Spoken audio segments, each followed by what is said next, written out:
All right, Jimmy, we're here.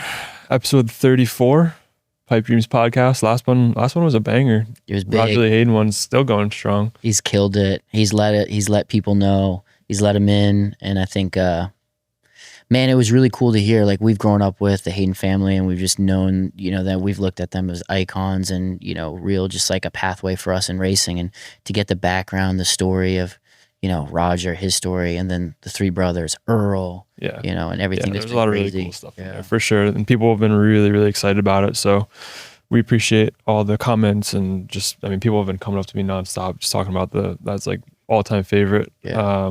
Dude, Roger's such a good guy, but the stories were pretty crazy, pretty heartfelt, pretty crazy. So the t-shirt, we got our new t-shirt out. We've got quite a lot of orders. We're probably nearly sold out on the pre-order, but appreciate that as well. We've got the Pipe Dreams Death Row Meal Tee. If you go to pipedreamspod.com/merch, that link will take you there. If you want to pick one up, little boxy tee, right? Dude, it's the only way we go. Our creative director, Jimmy, that one came right out of his pocket on that one. Back pocket. That's what happens when you do it. You know what I mean? Yep. Everybody's sleeping at the wheel, but I'm driving heavy. We've been kind of bouncing around, right? We were in EICMA. We did a little Euro trip after the Raj podcast. Which was cool. First time there. Crazy show. I didn't realize it was your first time too. Yeah, it was unreal. I was blown away with how many people were there. All the motorcycle manufacturers. It was like, it was something. It was a spectacle. And huge. To be in Italy was great. A couple cafes. You guys were like superstars over there too. Dude, not me. I felt like I had to wait in line to get an autograph or something from you. Listen, dude. You never have to wait in line. Oh, thanks. Ever. Thanks, Jimmy. But you've been secret squirrel testing after. We did do a little testing. It was... went to Port a Mile. I did. That was really cool. I got to go with Gard from Arch, who we're actually going to have on here today. Yeah, I'm excited, man. We've got two special guests and a very special episode in New York City in a foreign spot, but very vibey. Yeah, I like it. It's comfy couches are nice. This is something that makes us think that this is something we should want to eventually do. But I'm super excited about it. We've got a legendary actor and respected bike builder join forces to create an American motorcycle brand. Yeah, we've got today on Pipe Dreams, we're joined by Keanu Reeves and Gard Hollinger, which is crazy to even say that, right? I know. When we started this thing, it was, who could we get on here? And now we've got some absolute big dogs. Yeah. Gulf Point Advisors, a forward-thinking wealth advisory firm founded in 2016. Gulf Point Advisors is a New Orleans-based boutique investment firm led by longtime listener Tris Millard, helping clients nationwide get on track with their financial goals, whether it's investing, planning for the future, or just making smarter money decisions. Tris has been a listener of the pod for a while and reached out after hearing some of our conversations about the financial side of racing, the highs, the regrets, and the wish I had invested sooner moments. He wanted to support what we're building here at the podcast while also offering expertise to our audience. And the best part is that Tris understands racers. He knows the thrill of burning through a set of fresh tires on the weekend, and he's not here to judge. He's here to help make sure your money is working as hard as you do. If you have any financial questions or want to learn more about the benefits of professional money management, call our good friend Tris at 603-731-3230 or email tris@gulfpointadvisors.com. That's TRIS@gulfpointadvisors.com. Gulf Point Advisors, investing with purpose. Securities offered through LPL Financial, member FNIRA SIPC. Advisory services offered through New Edge Advisors LLC, a registered investment advisor. New Edge Advisors LLC and Gulf Point Advisors are separate entities from LPL Financial. We're getting better at that. You're getting really good at that. I'm working. I've been practicing. I love that. And last one, Jimmy. Yep, Yuasa Batteries, the most trusted battery in power sports since 1979. For over 45 years, Yuasa has delivered power, reliability, and passion at every turn. Yuasa supplies power sport batteries to more OEMs and riders than all of our competitors combined in the US and globally. The reason is simple: premium quality, unmatched reliability, long life, and advanced engineering with years of application expertise. Yuasa batteries, setting the standard for power sports batteries since 1979. Each and every day starts with Yuasa. Find your battery at your local Yuasa retailer via yuasabatteries.com. Before founding Arch Motorcycle, Keanu became one of the most recognizable actors in the world while remaining a dedicated rider. And Gard, his partner, has earned respect as a motorcycle industry lifer, designing and fabricating his own bikes, running his own LA shop, and appearing on the Discovery show Biker Build Off. Together, they combine storytelling, craftsmanship, and performance to build Arch Motorcycle. And now, after 15 years in business, that vision is taking on road racing, which I'm very, very fortunate to be a part of. So, really thankful to have them on, and we hope you guys enjoy this episode. Pipe dreams. Pipe Dreams podcast. We're here. What do you guys mean by pipe dreams? Well, just like your play, it's what comes at you out of it first. You know. Well, what is it? What is it like? I mean, what is pipe dreams? Well, I think a pipe dream, by what most people know of it as, is like, you know, hitting a little bit of the pipe and having a little wacky dream. But Okay. No, that's definitely not. that's what a pipe dream is, though, by definition. For me, it's like something so far out there that it's not real, but you slowly chip away at it and it becomes real. Like in my mind, a pipe dream is something that people say, hey, that can't happen. And then you somehow get a version of that. And make it happen. Yeah. The And ultimate so, like, goal, the ultimate dream. Yeah. It's like shooting for the stars and reaching the sky. Yeah. Mm. Well, I think like Jason, unfortunately, but fortunately, the dream of racing motorcycles is a bit of a pipe dream. For you know, it's like it's almost so, I don't know, impossible to see through with all the difficulties of just getting there, let alone actually doing it, that it's a bit of a pipe dream.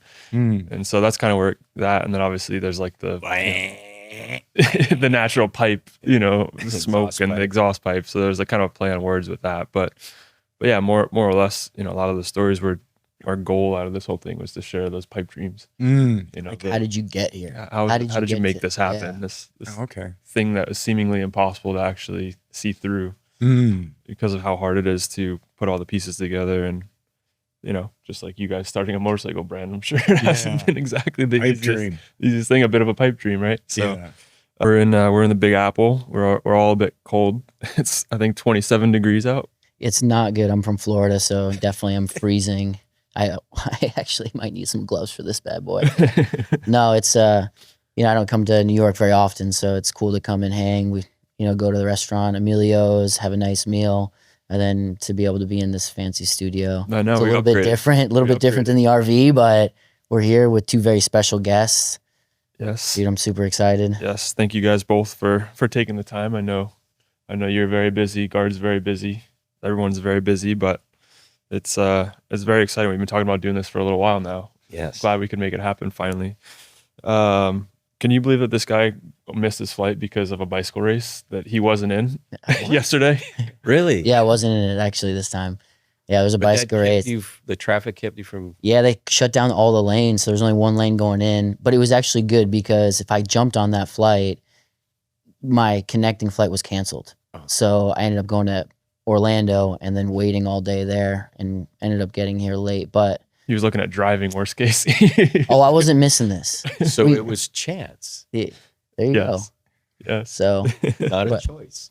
yeah, I mean, I wasn't gonna miss this one. This one's been on the docket for a while. We've had a date, and yeah, I mean, it's not very often that we get to come to New York and Yeah, you for know, sure. do a podcast with both of you. So welcome to Pipe Dreams, Gard and Keanu. Thank you very much. Thank you so much. Of course. How long have you been in New York? Since was it October? Beginning of October? I think I got here in August, July. Okay. Yeah, right after Ohio, right? Pretty much. Yeah, when was that? Yeah. We were here already No, he before was Ohio. here. You like just Yeah, moved right you- before you were Ohio. Here in July. Yeah. I've been here since July. July. Feels like yesterday. Yeah, I'm doing a play here, and we started rehearsal. I came a couple of weeks before rehearsal started. Excuse me, and then we did 5 weeks of rehearsal, and yeah, so then and here we are. I think we just finished performance. Did we get 78? I think What? or 80, 78. Okay. So, but it's a lot different than the normal, right? Because it's live. Like it's a Yeah. completely different atmosphere. The whole Yeah, for sure. Yeah, I mean, being on Broadway, the production's on Broadway. It's Waiting for Godot. I'm doing it with Alex Winter, who he and I have done a couple of films together, few films, the Bill and Ted's Excellent Adventure series. And we wanted to work together again. And I had this idea of doing this play about 3 years ago. I asked him, he said yes. And then we went and got a director, or Alex had the idea for a director named Jamie Lloyd, who's an English director. And we met with him actually here in New York City a couple of years ago. And then we put on a show, and here we are. Yeah. Is it quite different from, is there pressure, like, because you're live versus being able to have different takes, or like, Yeah, or is for it so sure. rehearsed that you're, Yeah, absolutely. I mean, I think absolutely. Yeah. I mean, it's a live performance, I so know. there's that. So it's like, yeah, you don't want to. Can we swear on this thing? yeah, fuck anything yeah. you want. Fuck Of yeah. course. Yeah, you don't want to fuck up. You don't wanna, yeah. So the pressure to, not only put on a good play, but I mean, just your own responsibility of knowing your lines, doing something. It's exciting. Before the curtain goes up, you can hear the audience and getting ready and all the stuff you do to prep for the performance. But yeah, definitely, especially when you're first starting out, like the first few shows and stuff, it's just, you've been rehearsing, and then it's like, oh, okay, here we go. Yeah. And then it's on. But that excitement, that pressure is also what makes it worthwhile in a way, makes it feel special. And You get another take the next performance too. yeah. I mean, we debrief after all the performance. Oh, Alex and I do, but also the other cast members, Michael Patrick Thornton and Brandon Dearden. So the play is a 5-hander, just a boy role. So the kids, Eric and Zane, the Sir. two kids trade off one show for another show. Okay. So they actually switch. Yeah, Oh, that's cool. yeah. And then when we do 2 in a day, the same Eric or Zane perform the play twice. It's got to be pretty grueling then. Pretty grueling schedule. Like it. Or I don't know. They call it the bubble. I've heard people say it's you're putting on a play bubble. I'm sorry. I'm just kind of stretching. That's What does that mean? What? Bubble. It's just like, yeah, play. Like, do the play, wake up, get ready for the show, do the show, go home. Like, when I was a kid, I thought, okay, I'll, I started acting pretty young, professionally. I guess I started working when I was around 16. But going through theater school, I had 1 year theater school. But anyway, Broadway was always a dream. It was a pipe dream that came to reality through many steps. Nice, got it. But the dream was like, I'll do a play, and then go out after the play, have dinner, drinks, sleep in. Get ready. Yeah. Like an do a vocal aristocrat or something. warm-up. Yes. La la la la la. Nope. Big black bugs, bleed blue blood, and then no. Like It's not the that. show. No, it's like go home after the play, wake up, don't do anything, go to the theater, Eat, breathe, sleep. eat, breathe, sleep. Yeah. Yeah. And it's challenging physically, yeah. Yeah, this production is I flounce around and But even when you're standing, you guys are standing on. oh yeah, we have the rake and then this anyway, blah blah blah. Yeah. What was the question? It's 6 days a week though, huh? When you guys do, you guys it's do 8 two- shows, 8 shows a week. 8 shows a week. So you do 2 always shows Wednesday, 2 shows Saturday. But also that's got to be tough because mostly it's everybody's first time seeing it, so you have to like make it feel like it's your first time doing it. Like Yeah. every time. Yeah. But it's number 70 or whatever. Yeah, but like to your point of like that there's an audience and they're changing too. Right? So the circumstances are different. It's like Can you I feel don't- the vibe? yeah, you get a vibe from I don't know, I guess since we're, you guys are racers and you're a racer, like it's like it's like same track, different day. Yeah. Same track, different day, different weather, different circumstances, conditions, what's going on. That having to be present with something that you've done multiple times. Well, even what you discover and then apply the next time, right? Yeah. So Yeah, talking maybe after different the for show. the opportunity to do something different each time. Right? Yeah, yeah. But that presentness of like being there for the first time, right? I mean, I guess that's a life thing, right? To be present in the moment. It's very much that. Yeah. How hard is it to like show up with the same energy every day? Like I was thinking about that. I'm like, what if you get sick? You do this 6 days a week. But what if you get sick? Yeah, but You do. we have understudies. Wait, so what does that mean? So Yeah. People. Yeah, so there are 2 actors who had to learn 2 roles. So there's 4 main cast members: Estragon, Vladimir, Lucky, and Pozzo. And so 2 actors, Jesse and Franklin, they had to learn both of those understudies, artists, had to learn 2 roles to fill in. So in case something happens, then the understudy goes on and does the play. I imagine you guys have the same thing. Like if you're in a championship and you get sick, you can't just go like, "Oh, I'm just going to sleep in today." It's like I got to figure out how to go and perform and get points even though I'm sick, right? So Yeah, I guess I was. But they don't have understudies. no, they we don't. have understudies, but No one also can like take your bike. Yeah. No one can take your number. Yeah. you have to like project, and your voice has to be there, and you have to be like enthusiastic. Like, we can be miserable and put a helmet on and like just push through it physically, but like I like how he's minimizing the. Yeah. but you know what I mean. I mean, I think it's like you have to be you have to play a person. It's not like you can't hide behind a helmet or something like that and have snot running down your face and be super sick. Like you still got to get up on stage and do the thing. Yeah, but look, any of us that we've ridden on tracks, and you guys have special sort of abilities and senses, and your vision and your timing and everything has to be on. Otherwise, you're in jeopardy, right? So to do those things when you're feeling that way and they're compromised by whatever you're going through, it's Yeah. No, I hear you. That was one of the big things I was thinking. Like, how do you do this even twice a day with the same enthusiasm? Yeah. Like that's got to be a challenge in itself. Yeah, you got to have a bad day somewhere.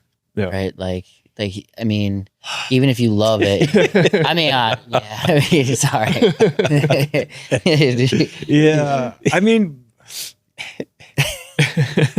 yeah. I mean, I think. I mean, the 4 of us huddle up before each play. We huddle up and we just talk about how are we all feeling and in the context of the show that day, that show. And I forgot why I was going to tell that story. What was it? What were we talking about? You brush off whatever shit you. Oh yeah, yeah. So you kind of bring into the performance just your state, and like my character might be a little grumpier than another day, or a little more tired, but you can't. We're still pretty early we're not early in the run, but we also love being there. It's kind of a team vibe. Yeah. It almost seems like if Oh, maybe for sure. one's down, the other people bring it up. And I mean, it's the same kind of thing. It sounds like what we do. Like, if you were having a bad day, crew chief's like, hey, man, it's 12 minutes or whatever, 15 minutes, like get after it. Like you can, I mean, it seems very team.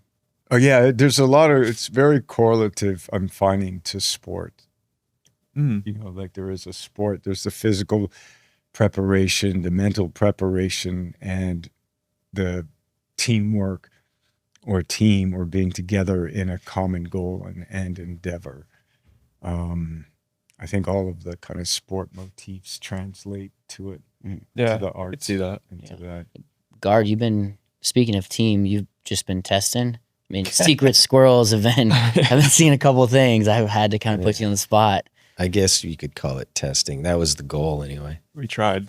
Yeah. We tried our hardest. Yeah. Did nothing good. We can't. Oh, We're learning. there's always something good, Okay. right? You learn from it. I guess you have to, right? That's why you test. Yeah. We didn't get as many laps as we had hoped, though. Like, say the goal was like 80 laps. You guys did 3? No. No, but we did 8.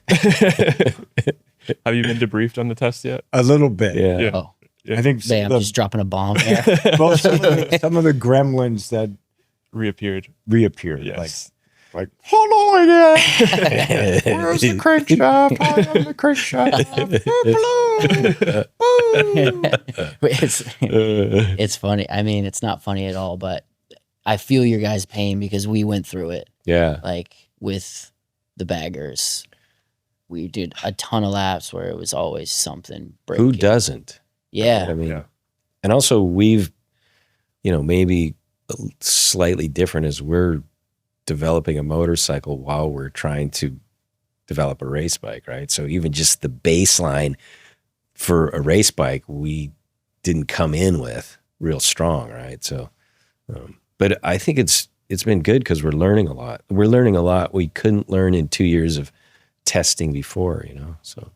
Yeah. Yeah. I think that's something that's still underrated when it comes to, even with Harley racing again, it's, there's already so much being implemented back in, performance wise. Cause I mean, racing, we break stuff, right? Yeah. Like, you could put anything on there and we'll figure out how to break it or push it to the limit. But Before that, we just had Keanu. He's our breaker. You're like you were the prior test dummy before I got promoted. I'm sorry, man. Sorry. Well, when we went to, you didn't get to make it to the owners event, but the owners event was the first time I got to ride an actual Arch current Oh, bike. yeah. Yeah. Which What was he on? I rode your He bike. rode your bike, Oh, you were on KRY? and he didn't break Yeah. it. Yeah, How was I it? didn't break it, which How'd was you great. like it? It was good. It was actually really fun to kind of like feel what it feels like to ride an Arch. Yeah. Besides for the one that I've been riding. Yeah, To see, yeah. like, I think there's some Forward control, yeah, hanging out. which was different. I've ridden a forward control bike probably twice in my life. Oh, wow. Because traditionally it's just not my What obviously you're we're doing. racing, and then when Yeah. we're riding on the street. It's not usually what I ride, but it probably gave you some room. it definitely was comfortable in that regard for sure. But you got to ride a 1S too. I did ride the 1S, which that was a little more my where you're speed. used to. Yeah. But it was fun to see kind of what it made me more excited about our project, because I know that people will get to experience it later on, and the product we're working on right now is going to be a very big jump performance wise, and I think it just made it fun to kind of see where people are at now and what we have in the pipeline with just electronics. Another pipe dream. Another picture. Yeah. But for people that don't know, so you have a KR and then an RS. We have a KRGT1, Okay. which was our first production Forward control. control. Sport cruiser. Yep. Sit in it. Sit in it. And then we have the 1S, which is Mid control. Sport cruisers. a little shorter wheelbase. Can't really little- say sport cruiser, can you? That's kind of like, that's like saying it's like up and down. Yeah. It's Yeah. up and down. At the same time. But at the same time, no. Anyway, That's the same frame, right? It's the same frame, just different. no, Totally different frame. totally different frame. Oh, It's- okay. I mean, it shares some visual Hmm. and some pieces in the construction of the frame, but the total construction of it is completely different. The geometry is different. And it's single-sided swing arm, which is why we called it the 1S, our first single-sided swing arm, which in the future maybe the 2S will be two-sided swing arm. oh yeah, right. We haven't decided that. No. I thought we did. Well, we did, but we like to decide things and then change it. Oh, you mean you like to decide things No, later we and then do. change it? You mean you like? To No, we decide- do You mean you like to decide things later and change? Well, sometimes sometimes you have ideas that are different. Sometimes I have ideas that Yeah, are but different. you're the last idea that matters. Okay, if you say so. Yeah, of course, of course. You're the decision maker. I can see why this dynamic works. A lot of ideas flowing around. But to answer the question, We've been waiting. we for have something. we have the KRGT1, Yes. we have the 1S, and then we have a concept production bike called the Method. Okay. Only those the 23, yeah. We're only going to do 23 of those. Only 23. Based off of, is that prior to 23? Yeah. Or Had nothing because to of do you? with. No. Why was it 23? You know, there's the cool answer, which is there's a lot of really interesting things in numerology about the number 23. And then there's the simple real answer, which is 25 seemed like too many and 20 seemed like nothing. I love that. Just took that one up to the top of the chain, and that's what they came up with. Yeah, and then I mean, people were always like, "Oh, you guys are big Michael Jordan fans." Right, I Like, get yes, that a lot. but no. Yeah, I'm sure you Yeah, did. they see the tattoo on my neck. Oh, Yeah. you must be a real big Michael Jordan fan.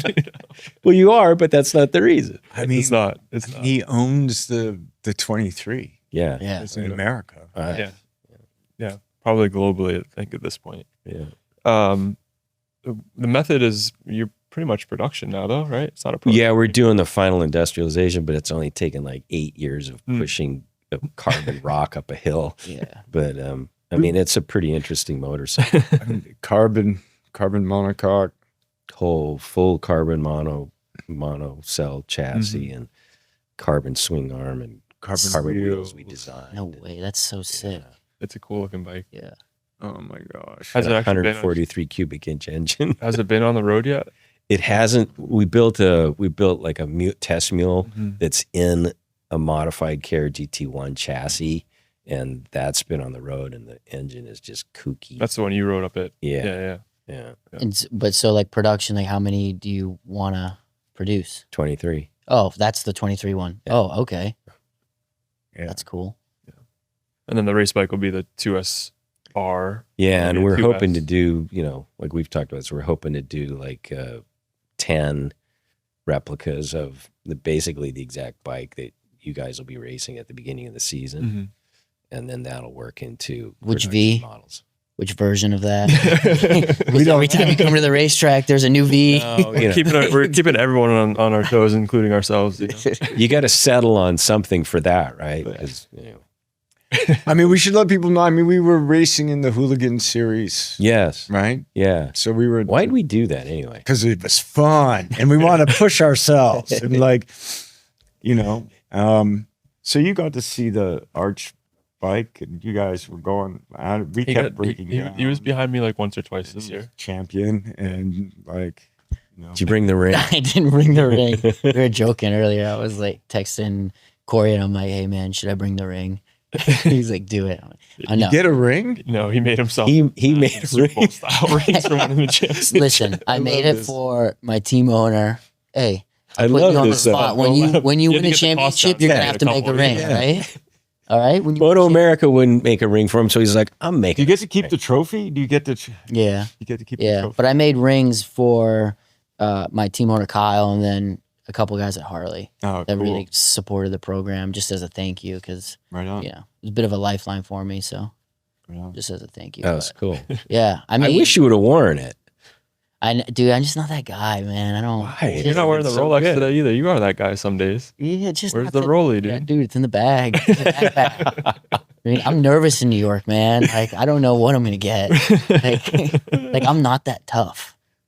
Anybody You come from roll, Florida, man. You guys are all pirates out there. dude? If somebody rolls me, dude, it's like, what do you need? Like, I don't know if we should be advertising this. I know. Well, don't Everybody worry. thinks you're like a hard motorcycle racer, and now you're like, oh, Bro, I ride a Harley, man. I got a vest. I'm good. No, I mean, racing behind the arch it's interesting to see the development, right? Like, even from Daytona, knowing, like, as racers, because we're so in depth, right? We can see different splits, this, that, and the other. We knew at some point, I'm obviously good friends with Corey, but you could see the strengths immediately, right? The turning capability, how good you were in the infield. Like, there were certain aspects, and then the real, like, oh boy, was the ridge, right? How fast you were at the ridge with one gear, and you know what I mean? Slowing down from when you started the bike. I mean, he has like, so much more time to do things when he doesn't have to shift, right? but I rode behind him in FB2, I believe it was, or Q1 or something, and I came back in and I was like, guys, we're dead. Like, we are dead in the water. Yeah. Like, Not yet. well, but it's one of those things where you see development really, at a warp speed, like, and it's interesting to see another manufacturer on the grid with a completely different style to ride the bike. And then, cause I know Corey, right? Like I've grown up with him, I've raced against him, and to see his style incorporate into that motorcycle and how fast it's grown, it was pretty interesting for me. And especially with, it's not Superbike. So like we get 20 minutes here, 20 minutes there, a couple sessions, and it's like, hey, you're going racing 8 laps, bang, bang. And then, hey, figure it out for the next race, Yeah. So it's Time has not been on our side so far. We haven't had a lot of time on the bike. I think it's a really cool, interesting class. So, like, I think it's going to grow. I hope it does, because it still seems approachable for everyone, and the bikes are cool, I mean, and there's still so much room to grow it, I think. I mean, Superbike is like, what the hell more can you do? Yeah. Yeah. Yeah, and people aren't really riding those bikes anymore so much. Like when we were in Portimao, it was like we rode thousands and thousands of bikes, but how many sport bikes? Not many. Like you could count like on 2 hands how many Really? sport bikes you saw. It was Really? upright, Naked. Naked touring, bikes, adventure street bikes. fighters, that kind of thing. Like 90% of the bikes people rode to the track. Oh, right. Yeah. It's definitely the most diverse class that we have right now, I would say, right? Like, Mhm. there's Yeah, for a lot sure. of manufacturers that can come in, but Yeah, I think next season is, you're going to have the Vincent, I guess, is coming, at least the Daytona, Yeah, I'm excited to see that thing. yeah. and the electric cool. bike, and Yeah. Yamaha. The Yamahas were coming on pretty good at the I'm end. nervous. Yeah, Yeah. the Yamaha's gonna be. Oh, gonna be the thing. wasn't Hooligan doing some comparative top end stuff to like Slow us down. Lap times for sure. yeah, like Oh. was it comparable to Super Sport or like Yeah, Ohio. We were. Yeah. We did, I, right? I We think were like 2 seconds down from you guys. like Ohio. I think I almost went faster on the Hooligan than I did on my my Super Sport bike. I was only 0.5 off my fastest bagger time on the Hooligan. Yeah, I mean, So that's It impressive. was fast, It's fat. super Yeah. fast. Like, and You what's guys so were doing like 190, 180, right? You guys were doing a like little bit less than 180s. that, something No, like you that. did like 180s. In you? Daytona. on the Yeah. bagger, you guys did that. Oh The- yeah. Oh, the okay. bag. On On the Hooligan, Hooligan. we were getting like 170. Oh yeah. I think Jake did like 175 or something in that Yeah. crazy draft to the line. It's Yeah. crazy. It's actually kind of scary when you think about it, with no fairings or anything. Oh, just it's out in the fucking wind. right Well, why did you guys get into racing? Like what? Like at some point, somebody had to make a decision and go, "Hey, we're actually gonna do this." Well, he's forever said, especially as soon as there was a Hooligan class, he's like, "Can we go racing?" And I just always said no, because I was like, we don't build a bike that does that, and I don't think we have a chance to. And racing's fun, but I want a chance to fucking win. Fun's at the front. Fun is at the front. For sure. There's as a racer, it's always like, Gosh, there's the winner. Is that Yeah, there's the winner, and then there's trademark? Yeah, I trademarked it. That's a James. James got a lot of Jamesisms. That's a J. Yeah. You could do that one. Fun is at the front. yeah, man. Actually, JP told me that Oh, when I really? was absolutely in the dumps last year, and he's like, "Listen, James, like, it's true. Like, fun's at the front." He said his uncle Kenny told him, so I'm just regurgitating other people's stuff. I can't claim that one. Okay. But I know there's a podium and everything, and that's a goal, especially Yeah. for us. But I always felt like second place is the first loser, third place is the second loser. You know what I mean? So I mean, we talked about this. It's just that it seems like definitely when we set out to develop it, we had decided to make our own engine. And I think that was really we're getting to the answer now. I'm the answer, Yes, I know. even if the answer has no answer. It's existential. It was like, once I always felt like, we were a mark or we were a brand, and we started like, part of it was we had this initial motorcycle. Then we went to EICMA in 2017, 16. Yeah. 2017. 2017, multiple models. And then it was like, wow, if we really, for Gard and for us, it's like, what's our legacy? How are we going to build a legacy? What makes us a legacy? And the first part of that was just be around for a while. Yeah. You know, Survive. And so we did that. And then it was like, let's make an engine, you know, because I felt like if we make an engine, that's a fucking arch. Yeah. It's not like, is that a Harley? Is that a, no, man, look at that. Oh yeah. And we've gotten away from that just with our styling and being around longer. But it was the last piece of the puzzle, I guess. Huh? Yeah. It's like if we build an engine, and then when we did that, we not did it, but we worked with a company in Switzerland called Suter and developed a power plant. And then we tested it, was it Croatia?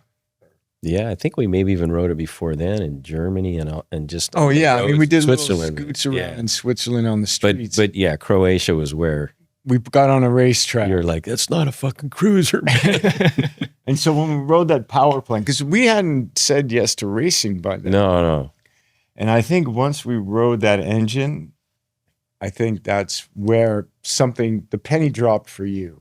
Yeah. I think in a way of like maybe racing would help develop fun, and maybe with that power plant, a V-twin could win. Give us some fun is at the front. Yeah, give us some fun at the front. Or at least a chance, a possibility. Yeah. So I think, Mark, you know, the brand ambition and then development and fun.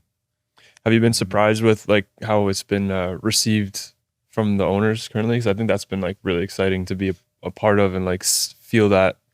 I mean, it's such a small brand, and you hear about it like with Ducati, with the Ducatistas and all that kind of thing. But like Arch has that as well. It feels like, but I don't know. Did you guys realize that was actually going to be a thing when you thought about racing? That you had this kind of support group behind you of people that actually that weren't into racing, that would kind of put their arms around it. And I don't know. I mean, I don't know that I thought about it, but I think for us, the whole idea of building a brand has always included building a community, you know? So it's been cool to see that, but also outside of our owners' enthusiasm for the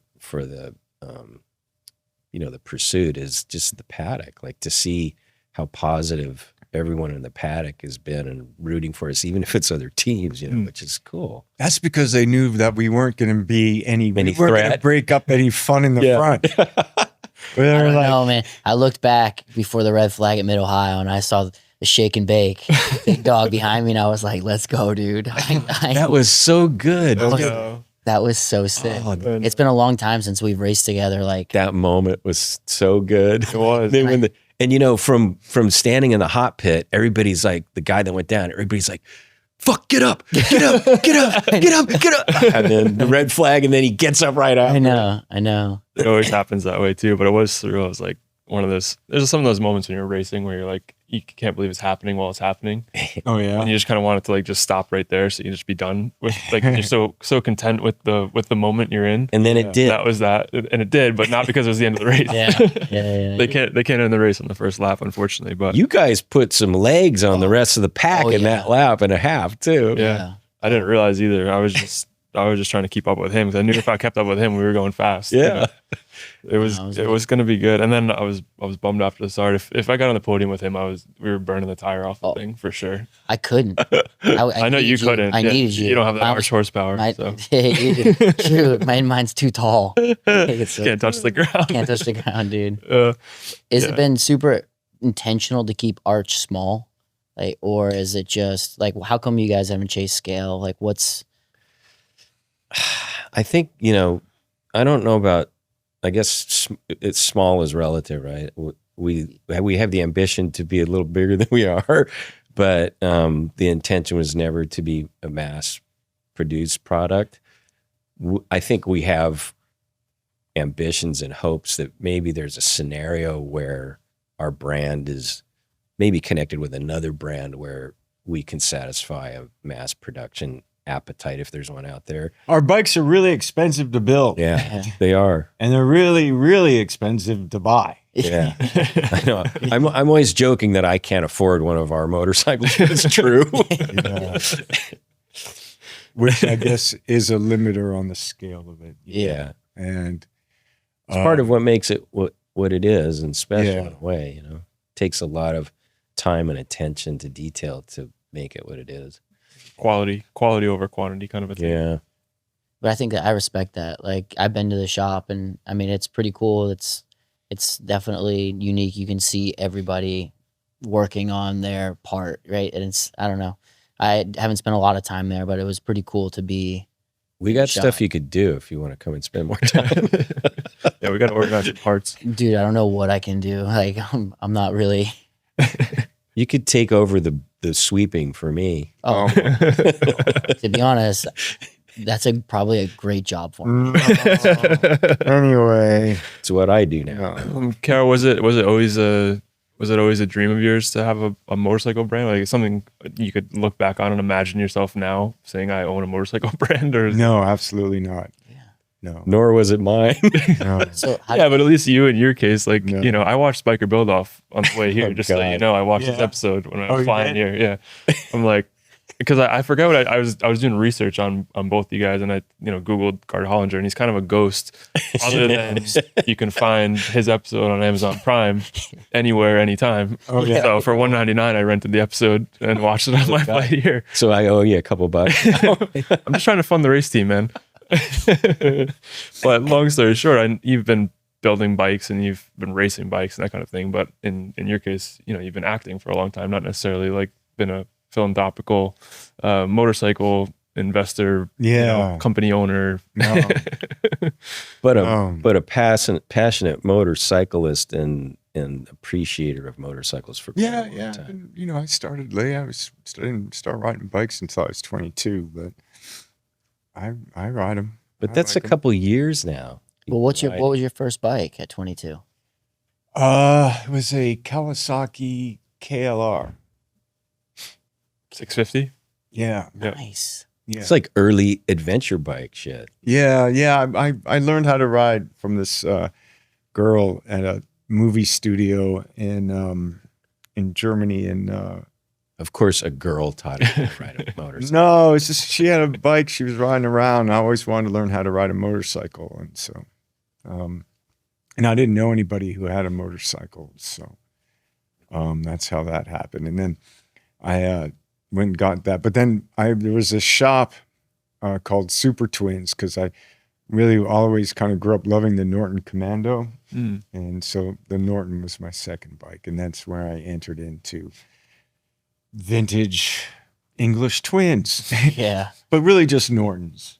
And Was it like a That's- movie or something, or what was the affinity? For no, this? no, my mother had a friend, and he was a family friend, and I remember he had a photo of the canary yellow Norton Commando with the fairing. It was Dunstall, and so I just remember seeing a picture of that bike, and just like, fuck, that's cool. So the seed got planted early. Yeah. Yeah, so it was like the upswept pipe, and this like the Norton looked good. It's funny how some things like that just stick with people. Remember, we were talking about, like, you see Yeah. this whole thing, pattern recognition, and whatever you're interested in, Coach Yeah. pulls it out. Yeah. So, yeah. So then, So the first bike was the KLR, and then the second bike was the Norton.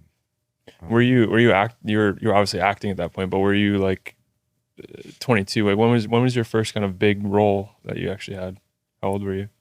What do you mean, like big role? I've had a lot of, I don't know. Well, I guess the first Hollywood movie. I mean, but I had so many. There's so many things coming up from like. I grew up in Toronto, young actor. So I got like an agent playing Mercutio in local community theater.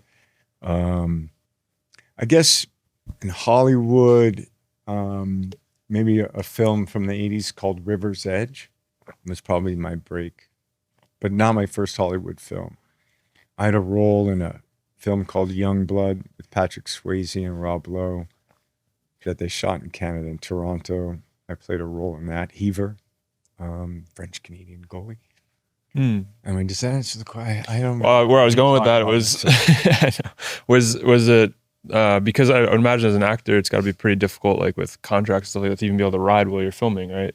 Like, was that an issue? Yeah, it was kind of like back in the, like, I started in the 80s. So like movies going into the 80s and 90s, yeah, there's kind of like a thing you sign. He hates authority. Like, There was no camera phone, here's so the you could kind of. insurance thing, don't ride. And so I'd kind of sign it.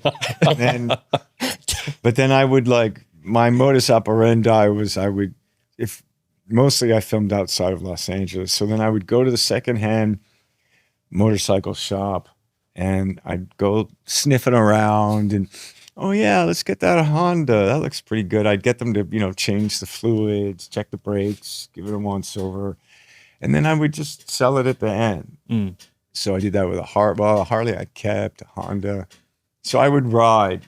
But then some films, I stopped doing that. They were a little more strict. A little more strict. Maybe I grew up a little bit. I mean, I've had a couple of accidents that maybe informed some decisions. But I mean, They have a way of changing your thinking. a little You bit. have some accidents. Yeah. Maybe change. Dulls the excitement a little. Yeah, maybe bit. it's like and then you get more responsibilities, so your livelihood is connected to other people's livelihoods. but you've always continued to Responsibilities. ride. That's like your main mode of transportation if you're home, yeah? Yeah. But I mean, not like you- the question was about like when I'm working. So when I'm working, no, I don't ride motorcycles. Never have, never will. No, Can't do it. No. And I was just making lies up in the past, trying to sound cooler than I am. Is that one of the things that's difficult about living in New York versus LA is not having your bike? Because it is pretty much how you get around. I know when I'm doing the play, I haven't been riding. I haven't ridden a fucking motorcycle.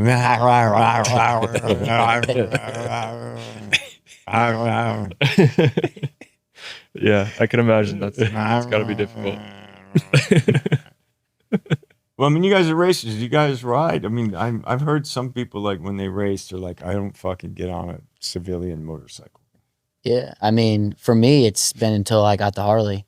Like I've dabbled like here and there, but I've never really rode on the road. Didn't have my license until, I don't know, 5 years ago. But with being with Harley, I don't know. It's something about that community that you said. It's just different. It's not just racing for a team. Imagine what it would be like with Arch. Is like, it's so built on community, Harley, right? That it's just like I want to, at this stage of my career, to be out on the bike and go and ride. And there's so many different people that actually in Florida that recognize the bike now, that they're just stoked that I'm riding. And for me, that's super cool because the people that get to go, oh yeah, I was like dragging floorboard, get some sort of feeling of like a connection of what we can do on the bagger, So yeah, I guess to answer your question, like the more and more older I get, the more I want to ride, especially at like my bagger is just cool, but I don't like going fast. Yeah, you guys have to have a different mindset than when you're on the track. Otherwise, it doesn't turn out good. I always tell people, like, we go down pit lane like 55 mile an hour, 50 mile an hour. Like, it's, it's like, It's hard to get the same excitement out. you can't. Yeah. It's Hard to get the same excitement out of riding on the road. But you do have to be, like, especially now with people texting, you have to be locked in. So it is very mentally, you're still very, very, very present. Yeah, I ride like literally what we teach. You know what I mean? If I see any brake lights, I'm downshifting. I'm getting in a nice RPM range. Like I'm super switched on. It's almost exhausting to ride on the road for me, like mentally. And if I have somebody on the back, it's like when I'm done, I'm like, that's hard. Yeah. Like it's not. I wish I could just go do 20 minutes on a track. That's easy. Yeah. I do like riding on the road though, especially up here, like where we're at, just a little bit further north from here. The roads are so good. But then when we got to do, I don't know if you've seen it yet. You definitely haven't seen it yet, KR. We got to film with my grandfather and I. We rode one of the riches. Yeah, one of the riches. We rode.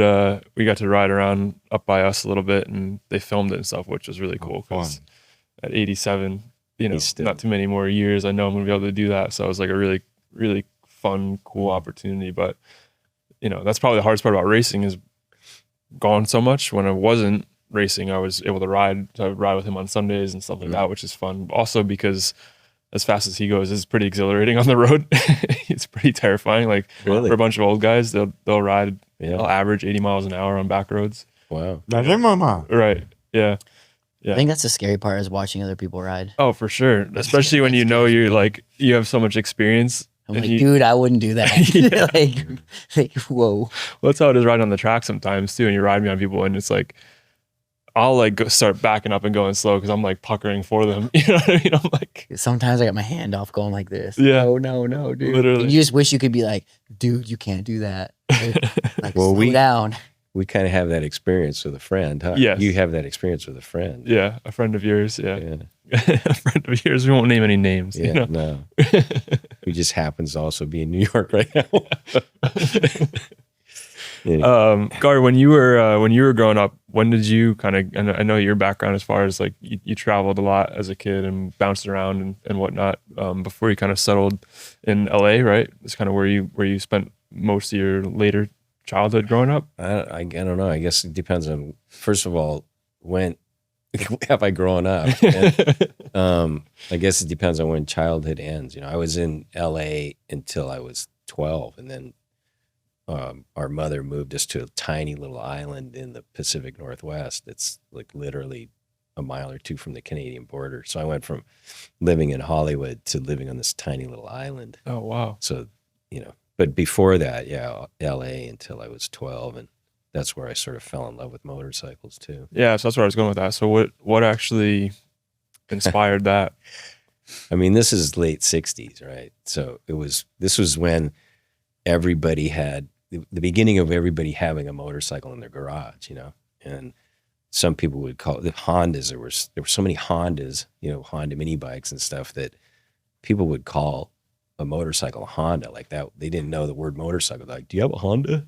And we were into bicycles, and there was a neighborhood kid. We lived in this house that was above this street down below that had a cul-de-sac, went down a hill to a cul-de-sac. And there was this older kid who raced motorcycles. And when he would come home from school, the first thing he would do is get out this little Honda 50 that he had hopped up, and he would wheelie up and down his street. And it had straight pipes and it was super loud, right? So I'm just mesmerized by this thing. I'm like, oh, that's better than a Stingray. And then we had built a little track in this vacant lot. And he came by on that thing one day and he said, can I ride on your track? I'm like, sure. He took a couple laps and stopped and said, you want to ride it? And then that was it. I was just Hooked. done. I mean, all through school, I'd be the kid in the back of math class drawing pictures of motorcycles. Really? Yeah. When did you start working on Immediately. You were just always That same kid. So he had this Honda 50, and the way he hopped it up was he put a Honda 70 engine in it. What? He put like telescopic forks on it because, you know, you've seen those things. They just have springs and tack, tack, tack. Yeah. And he got rid of the folding handlebars and had motocross bars. And I mean, this thing was cool. He put Honda 70 wheels on it. So how old were you guys doing this stuff? I know. well, no, he did it. He was like a young teenager. He was like in high school. I was 8 years old. But I James and I still can't change our wheels on our bikes, you know? well, I hadn't done it yet. I'm getting to it. So I just bugged my parents. You know, the only word they heard for months was mini bike, mini bike, mini bike, mini bike. Finally, my stepfather comes home with this purple Taco mini bike. And these things then they sold like at every gas station on every corner, right? Kind of like when those little pit bikes came out. So it was just like these tiny little wheels, no suspension, a Briggs & Stratton engine. You pull the cord, and centrifugal clutch, all that stuff. Well, I immediately had the urge to modify it for some reason. So I got this kid, Rick Palferman is his name. I said, what did you do with the wheels off your Honda 50? Well, I have them in the garage. Oh, well, will you sell them to me? So he's, sure, I'll sell them to you. I can't remember. It's like $20 or something. A couple pieces of gum. I didn't have $20, so I was going to owe it to him, right? So I take him home and I try to put him on this Taco mini bike. Of course, they don't fit. Yeah. But somehow I just thought, okay, well, the difference is the axle won't fit through the bearings. So I'm going to take the bearings out of the wheels that are on the Taco mini bike. This is 8 years old. I don't know what the fuck. And I'll put them in the Honda wheels. Well, of course, they wouldn't fit. So then I got like a drill motor, you know, like didn't have cordless drills back then. And some bit made for like wood. And I'm hogging this thing out to put the bearings in. And of course, the hole isn't fucking round anymore. So the things don't work. In the meantime, he's still bugging me. Where's my $20? Where's my $20? I'm like, oh, I'll get it for you. I'll get it for you. So I'm like saving up allowance every week, you know, $1.50 or whatever. So finally he gets tired of waiting. He comes, knocks on the door thinking, oh, I'll get his mom to give me the money. So I was like, this is Hollinger. Your son owes me $20. For what? For some wheels I sold him. And she's like, you got $20, Gard? Well, no. So she gets the wheels and gives them back to him. Oh, no. Here's your wheels back, poor fucker. Anyway, I still owe Rick Palfreman $20. Dude, you're gonna get a DM. But anyway, somehow I just had the urge to hop shit up then. I don't know how. My stepdad wasn't into it. You know, my mom was pretty good about, she would take us out to the desert once in a while and we'd ride the thing. But I didn't really have, I had parents who weren't supporting it, but also weren't saying you can't do it. And back then, I lived in the Hollywood Hills. We could just ride in the Hollywood Hills, you know? Yeah. So that's where it started. Did you go to school for engineering or any of that stuff? Like, I'm always amazed by, like, you know, watching you, like even watching the biker build off and you're like, you know I've got to put the front wheel 25 inches or centimeters or millimeters or whatever it was away from the center point of the pivot and it'll make it a drag bike. And I'm like, I would have never guessed that. Well, you know, I mean, it helps if you have friends that know what the fuck they're doing who can help you. But I've always been just self-taught. Really? I don't know. For some reason, if I had any gift, it was I can watch something and I can understand. I can almost kind of do it with people or things. And so I just taught myself everything. I went to school and got a associate's degree in automotive technology, but I knew right away I don't want to work on cars, you know? Yeah. So it's always been bikes. Yeah, always been bikes. It's so interesting. I'm always so like curious about what in childhood draws people to things like, or what builds these like natural abilities in people in terms of like, I can't, like I said, I can barely, you know, put the wheels on my bike. That's about the extent of my capabilities. But And you I've been know around how to bikes. use them. I know how to use them, and maybe that's by design. I've tried not to learn how to work on my own bikes, but I grew up in a dealership, so you would think like, you know, from 3 years old on, I've been around people working on bikes, and if I had any of that natural wherewithal, I would have picked up on how to work on stuff, but I didn't. I guess you know, part of mine was to ride them, I had to fix them. I didn't have anybody to fix them. yeah, So if I wanted to ride it, I had to fix it, right? yeah, that makes sense. Was riding ever like a thought of like Oh yeah. like racing? Oh yeah. Yeah. Yeah. I mean, I tried in my 20s, right? I raced motocross. I was never on a street bike until in my 30s. I thought street bikes were dumb. Why would you ride a motorcycle on the street when you could ride one in the dirt over jumps and whoop-de-doos? So I raced until my mid-20s, and then I raced other shit. I raced jet skis. And I was a good local pro, and I raced a few national events. I went the first year to Loretta's. Really? Go look in their archives. I was at the first year I raced open expert class. On what? A Mako. Dude, I rode a Mako for the first time 3 years ago. Yeah. They're a handful. Oh shit. I did like a grass track race in Washington. Yeah. They do like the Rattlers That's run. where I was. Dude, Living in Seattle. And I rode a Mako, and man, it ripped my arms off. Really? Dude. Was it a 500? Where'd it come from? It wasn't Mickey Faye's, was it? No, it was Joe Cops. He's got one in his. That thing is nice. He goes there to win every year, and like, I rode a 125, the Yamaha 125, and then I rode the Mako, and I gotta tell you, man, like, 490 Mako's no joke. you gotta be a man to ride that bike. It's a man's bike.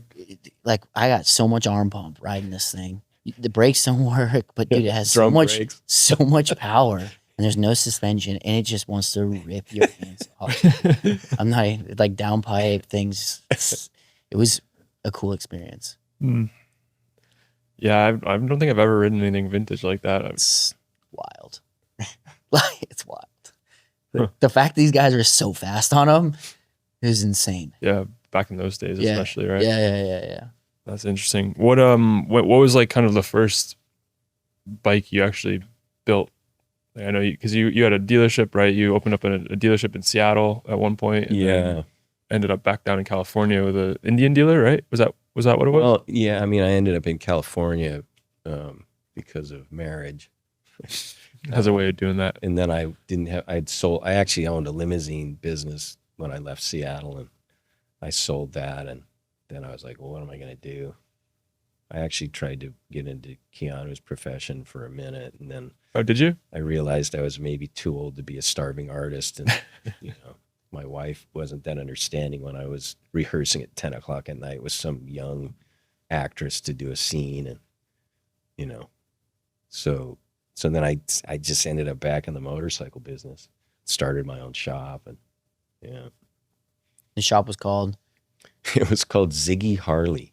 No way. This is the one in Seattle. No. Oh, in Seattle, I had a couple of things. So I started a sort of a parts manufacturing business with a guy named Ted Duvall Engineering, which he's still in business apparently in Washington. And then we started a motorcycle dealership. We sold Makos, KTMs, and Kajivas. Nobody knew what a KTM was back then. Like, it was Penton before that, right? So it was when KTM first started bringing motorcycles into the U.S. on their own instead of through an importer. Interesting. Excuse me. The LA chop route was like your first go at building like custom bikes, though? Is that when you started that place? No, it started, I guess, at Ziggy Harley, but it kind of started before that in Seattle. A friend of mine's family owned a Harley dealership, and he built custom bikes, and we'd raced motocross together and were friends.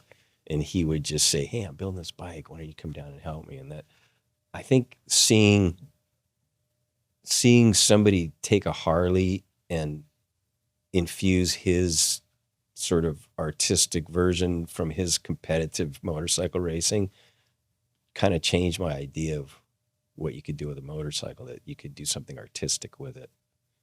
And I guess that's what first sort of drew me to the custom bike world. How come you went from like motocross to Harleys?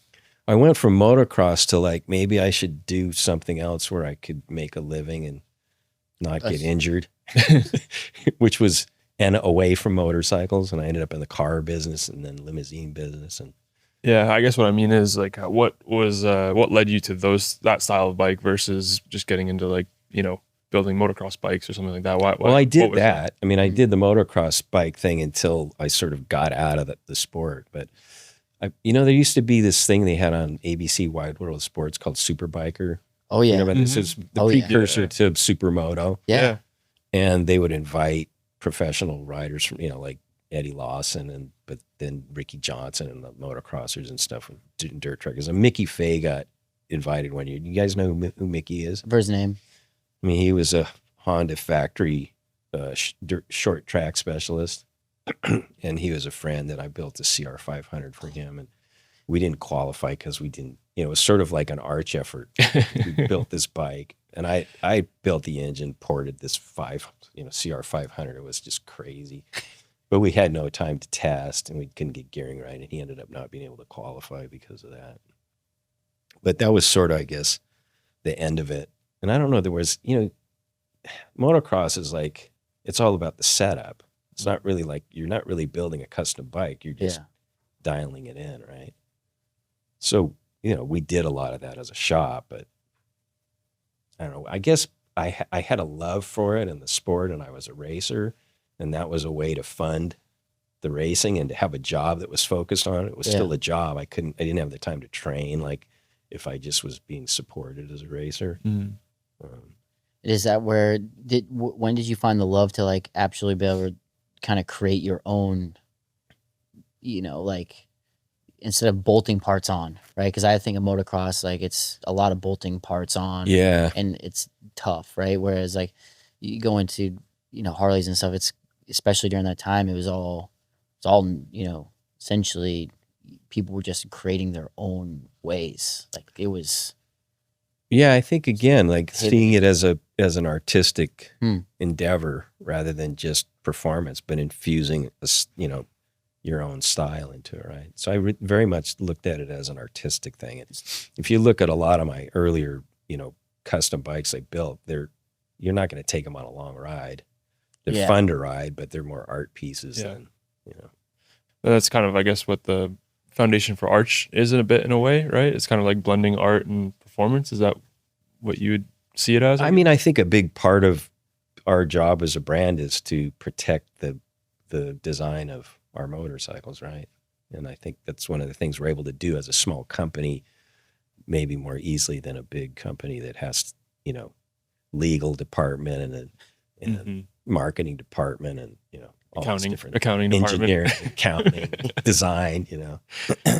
So, Keanu, at what point did you? I know the backstory of, you know, you brought your bike to Gard and that whole thing, but like, how did you actually come to know of Gard? What led to that? Was it just word of mouth? I knew someone who was a friend of Gard's, and I was looking to get some custom work done on a motorcycle, and so he took me to Gard's, and that's where Gard told me that I don't do sissy bars. That's what you were looking for, was a sissy bar? Yeah, but I didn't know that this guy was going to take me to a fucking custom motorcycle builder. He's just like, yeah, I got someone who can help you out.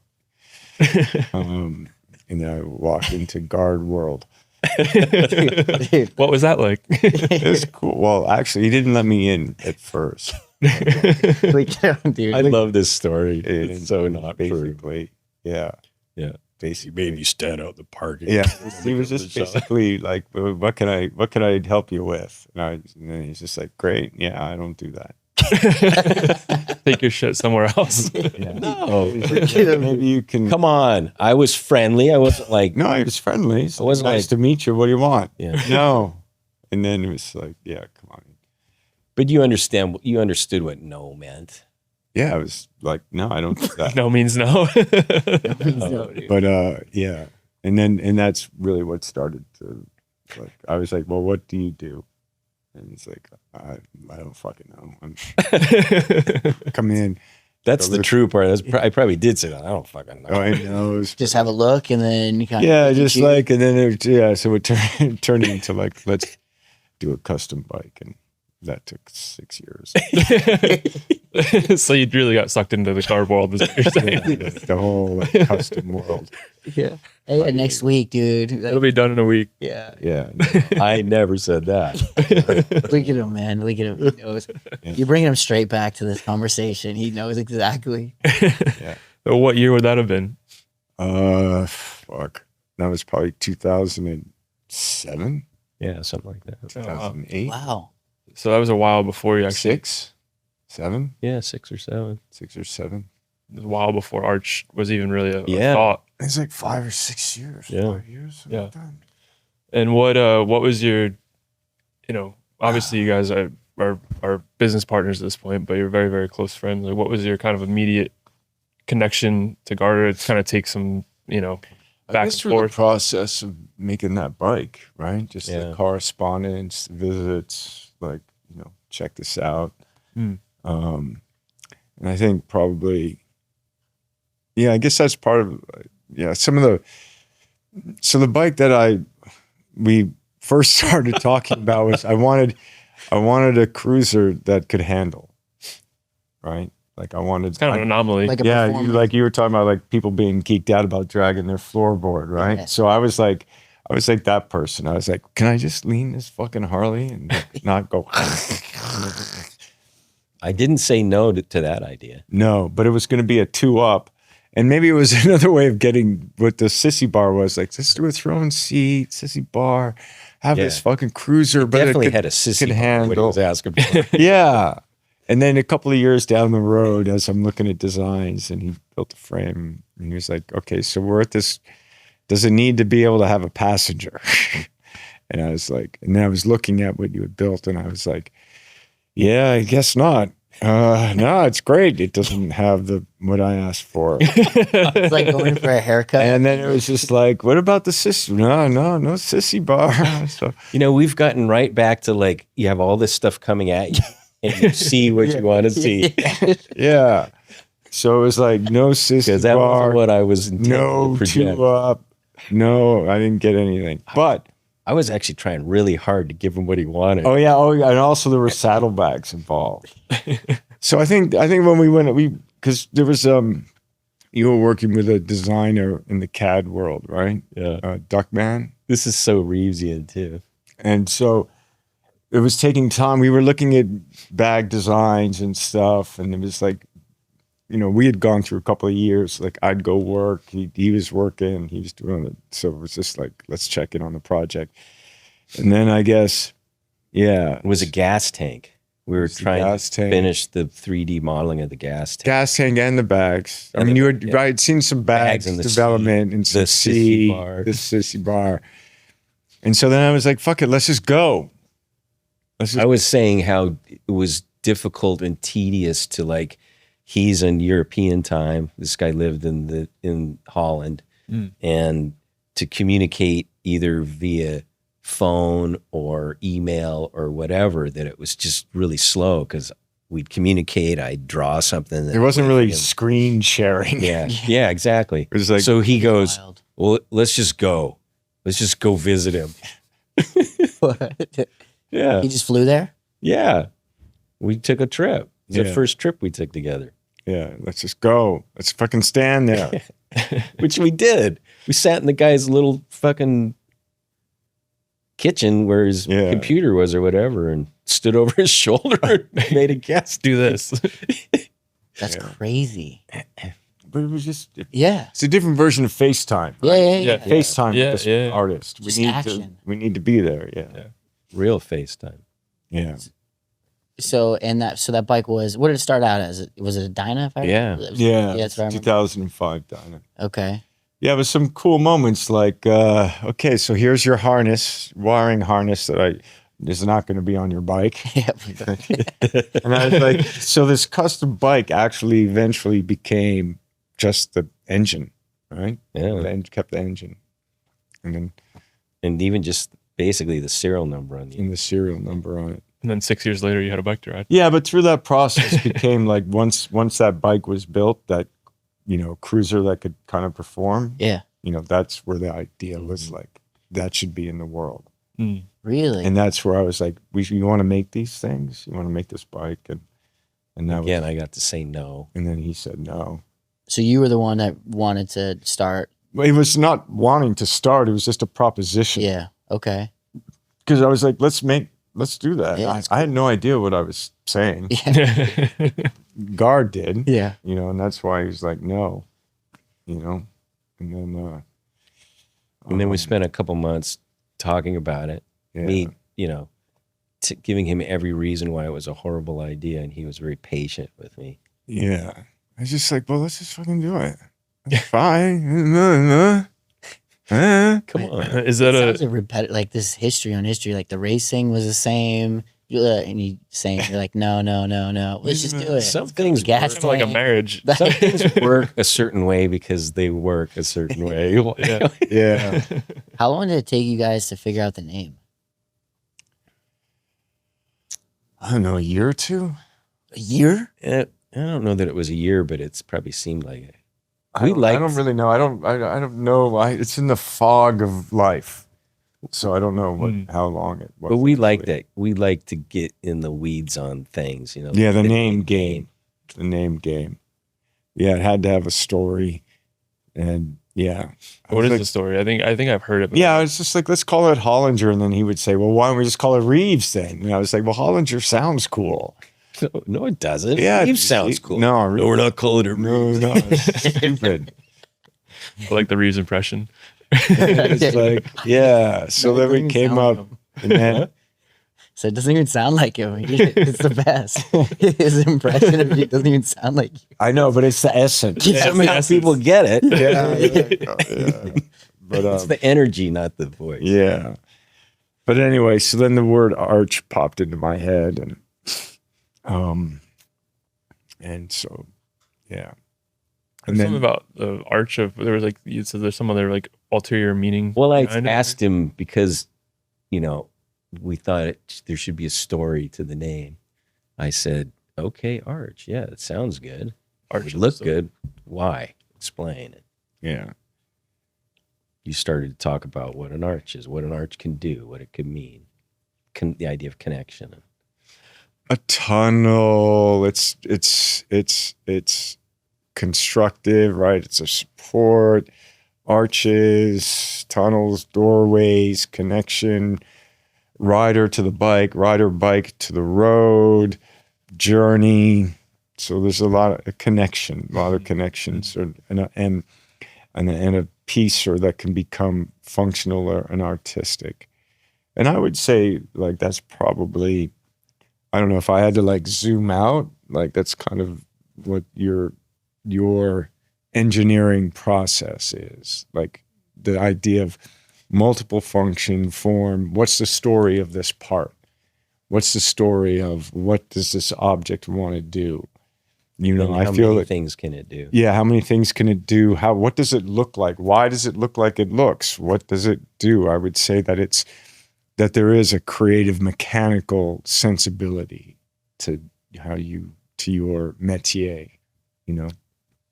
So you kind of ask a lot of questions about what you're trying to create, essentially, right? Like everything you're doing, you're just asking a question: why, how, like, and just constantly reaffirming your way It's down. fucking torture. Fucking torture. To live up here. I mean, also I have this weird eye for things that look at a balance to me. Like I can see a painting 30 feet away that it's a 16th of an inch higher on one side, and I can't fucking stop. Oh, really? Until Corey Yeah, understands. I have a bit of the disease too. And people think I'm crazy. They go, "You're full of shit." And I go, "Get the tape measure, measure it." You probably hate They're riding like- my bike because the clip-ons would be off every single time. Really? Oh, dude, I'm the worst. It's close enough, man. Like, Hey, you make it work somehow. You're not super particular about things like that, are you? In general, are you more of that type? I'm a Virgo, so yeah, I'll look at things, symmetry and order and like shape. Yeah, I got a bit of that. Oh, you do? Okay. I just can't do anything about it. Yeah. I mean, I can move something. He's learned to just live with it. Go, okay. No, that's all right. Okay, there we go. There we go. I have a bit of that. but when you create bikes and like you develop and test, who's more? I don't do anything. Yeah, but when you ride it, you don't have input on like, hey, this Oh doesn't yeah, feel nice, I mean, like I ergo. can do that part. I mean, I can do the so biological feedback. He's not welding things or machining things. No?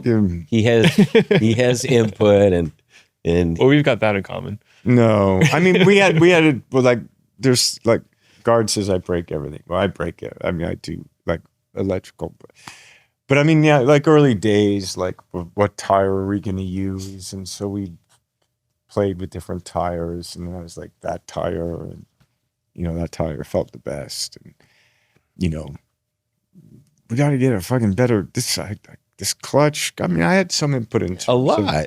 driving the idea of like the other things. Love to be in a debrief, like to Post session debrief. well, just to listen, like, because your terminology's got to be so completely different to what like we're used to. Oh, you mean like real functional terminology? Yeah, but to you're lay feeling. person? Yeah, but you're feeling something. Well, Yeah. you're a real rider. You ride you got 25,000 miles on your bike. On one of them, Yeah. yeah. And like But also, the other. you know, his story about going on location and buying a motorcycle gave him this experience of riding many different kinds Yeah. of motorcycles. I've ridden a lot of different bikes. And one of the things that convinced me to go into this endeavor with him was, you know, I've been riding it by the time we met, I've been riding for many years, since I was 8 years old.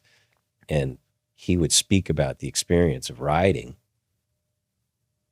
a particular motorcycle or even a particular ride. And I was like, fuck, I've been riding this long. Maybe I've forgotten to think about those things and to really appreciate it, you know? And so he's very, very thoughtful when he does things. And It's actually funny you said, because one of my questions was, you know, why motorcycles, like versus, you know, cars or whatever. Like what is it about the, you know, motorcycle that, You like, get to ride a motorcycle. I know, but It's like got two wheels. It doesn't have four wheels. It's got two.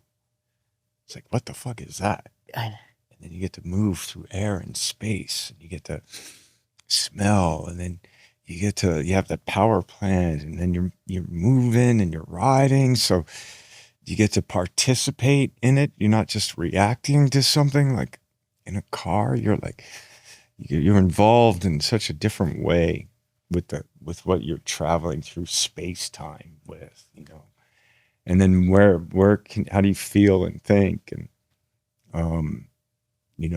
for me, there's like such an involvement. You have to be so present, but you can also be out of body. You can be in your head. You can think. You can work shit out, or you can forget about the shit that you need to work out. You can just be. You can just. There's something about just. And I know in a car you can do that too. And but for a motorcycle, for me, it's just, it's the wind, it's the smell, it's the sound. See? Yeah. It's a visceral thing, though. It's yeah. So maybe very it's like the visceral. visceral and internal, like how you have to be internally. It's funny because you talk about it and it's almost we take it for granted because we do it so much. Yeah. Yeah, I know. I just regurgitate what you just said, but it's like as I'm thinking, listening, and I'm like, that's literally why I like riding Harley, because it's slow. There's just like I don't want to touch the radio. Yeah. Or like I mean that's interesting the way you just kind of put it, because it's like that is bikes. Like it's I don't know. Yeah.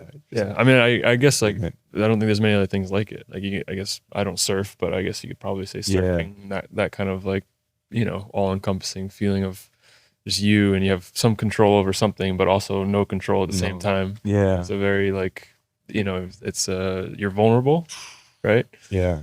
What about like for you? Obviously, public life isn't the easiest. I've been around when you had to go out in public, and it's not always the most fun for you. But is there a portion of riding that kind of allows you to be like a undercover agent in the world? Yeah. I don't really. I never thought about that. Really? Yeah, it's never really part of the story of why I put the helmet on, because I'd much rather be riding without the helmet. Really? There's the man thing again. Don't tell me to put a helmet on. Yeah. You like just because you can feel it. Oh man, a pair of fucking sunglasses and I'm like just riding. It's the best. So when there was no helmet law in Los Angeles, my rule was like, if I'm going to the bank, if I'm doing business, put the helmet on. Didn't necessarily have to be a full face, but there would be a helmet. But if it was just pure civilian, no helmet. And it was just like, okay, just go ride. That's so wild. I It was cannot just even something imagine. Like just some good sunglasses where the air doesn't come through on your nose. And it's just like, The last time I rode without a helmet, I was doing a wheelie on a TTR 125 and I looped it out with flip flops, and I wore a helmet every single day after that. It's the last time. I'm not doing anything. But it's crazy. Like I get the feeling, but man, it's scary. Oh, it's so good. I just feel naked. I can't do it. Yeah. PCH, like going to Santa Monica Mountains. You ever get hit with like a big bug though? Yeah. You like that? That's part of it too. No, but I know like That's that smell you were talking about? on the East Coast, I can see how like you guys got those flies and those moths. Bees. In California, man, you ain't getting bugged A out. little mosquito once in a while, or a little fly. Yeah, you have to wipe them off. So there's less hazards in that guess so. sense. I But guess so. yeah. But yeah, so in terms of the like incognito of it, I never really, that was never part of the story really. Interesting. Yeah, I would have thought that was a big part. Like it's one of the few things you can do in the world without being bothered. Yeah, my days people. are pretty regular. Like Yeah. I don't have it like that. Yeah. I think we should pivot here to Law Tiger's tech tip. Yeah. We'll shoot this one to Gard, because you've been working on bikes probably more years than most of our listeners probably have been alive. Like you've got a pretty young I'll have audience. the So worst answer possible for you. no, but I mean, what would be a critical skill set you developed over years in regards to understanding how, to build a good motorcycle, Oh man, a critical skill set. or that's enjoyable to ride? Luck. What? No, I mean, you have to understand the general laws and principles of geometry and don't ignore them. And then there's some experience and common sense that comes into play. And then the final piece is luck. Every time, doesn't matter how many times I've done it, I'm always surprised when it works. Really? Even if you follow the rules, and maybe that's just my own human insecurity, and also a way to stay humble and sharp somehow, don't get too confident. Okay. So a bit of geometry and some luck. Yeah. Yeah. Well, that sounds easy. The luck part is You want to start building bikes? But that's our Lot Tigers tech tip for America's motorcycle. Wait a second. Sorry, Law Tigers. That's going to be your tech tip? Geometry and luck? What is that? Like, so you have like a triangle and a horseshoe? Kind of. That's your tech? Yeah. That's your tech advice? No, but it's where you Triangle and a fucking horseshoe? Well, I did say some experience, so you got to know where to put the horseshoe and the triangle? Yeah. It's all about perspective. You got Come on, a man. better one? Like, You got a better one? in tech talk? Yeah. I mean, come on, give us a detail in the geometry in the horseshoe. There's something called rake and trail. Which Okay. is very important for the handling of a motorcycle. Okay. It's the angle of the fork. The trail number really decides how the thing works, but it's a calculation that takes some measurement from the frame and the front forks and trees and the swing arm length and the attitude of the motorcycle. And there's sweet spots depending on what you want the motorcycle to do that you aim for. Okay, so there's sweet spots in the geometry of a motorcycle for handling and comfort, and a stable motorcycle. Yeah. But where are you going to squeeze in the luck part? So where's the luck? I guess the luck is if you were right in your calculation. Yeah. There's a sweet number. I mean, I can tell you from experience with the bagger, the trail and rake number has been something that's for 2 years. Yeah. We've been going around the same numbers Yep. at different tracks, Yep. trying to figure something. And then you change one thing or seat height or something. You're like, Yep. dude, there's a light bulb. So like, that's actually pretty good. Some of it is that. It's luck. Yeah. Try something, and Yeah. sometimes it's like, oh shit, that worked right away. Sometimes it's like, oh, that was the wrong fucking direction. Yeah. Also weight balance. Yeah. It's a bit of And it's different every time you put a different rider on it too, right? It's massively different. Yeah. Yeah, between So riders. there's your luck part. That's just circumstances. Isn't that what luck is? Luck is an interpretation Of of the circumstances. outcome of the circumstances. So Interesting. there you go. Can you break that one down for me? You just did. I like it. I like the Luck? pushback though. Like I was gonna let that slide, but that's good. No, man, this Keeping is them what we honest. do. Yeah, that's good. This Keeping is them like honest. the question about like how did we become friends? It was time together and this banter and like enjoying it. At least I can speak for me. Maybe he was just like, what the fuck? Well, thank you for that. Law Tigers tech tip. Law Tigers are America's motorcycle lawyers. If you know somebody that's ever injured in a motorcycle accident, always call Law Tigers first. Their services are free to the riders and they fight to get you taken care of and back on the road. With Law Tigers, you never ride alone. Call 1-800-LAW Tigers. I'm surprised as many times as you've read that you have to read that. Sometimes I get a bit nervous. Do you? Yeah, like I have it, but I don't know. You can do it off the top of your head? I bet he did. Probably half of No, I it. couldn't. Yeah, I could. That one I can. They've been our first partner ever when we launched the podcast. We love those guys. Like they Yeah. believed in it before we did. Cool. Yeah, that's probably one of the most impressive things. Last night, the other thing I was thinking while I was watching you up there, I was like, how does he remember all this shit? I don't know how you do it. That's how the rest of the cast of the play go. They're like, wow, Reeves, how did he do it? I'm the weakest link in that. Yeah, it's a lot of time. Every curtain is a celebration. Keanu, you did it. That's what goes on in mine. But speaking of that, Keanu, me and Corey have been working on a motorcycle Broadway piece. We want that's what this whole thing is. Actually, we're It's just gonna sitting be a down. script Yeah. It's called Pipe Dream. Yeah. Let's make it a musical right off the bat. There you It's go. about geometry and luck. Geometry and luck. You gotta have them both. You do have to have them both. I can see None without the other. I could see your triangles and horseshoes in the Triangles and horseshoes. It's going to be a fictitious motorcycle, though, as a prop. It can't be a real motorcycle. No.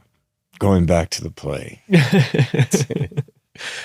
I think it's pretty remarkable how you guys have managed to kind of keep the brand its own thing, right? Obviously, I assume anything you kind of get associated with Keanu is hard to separate the two between you as the actor and what you've accomplished there, and then having something that can live on its own without being defined kind of by you. Can you talk us through that? Like how you guys, I guess, obviously early on you had to sit down and come up with a plan around that, right? To make sure.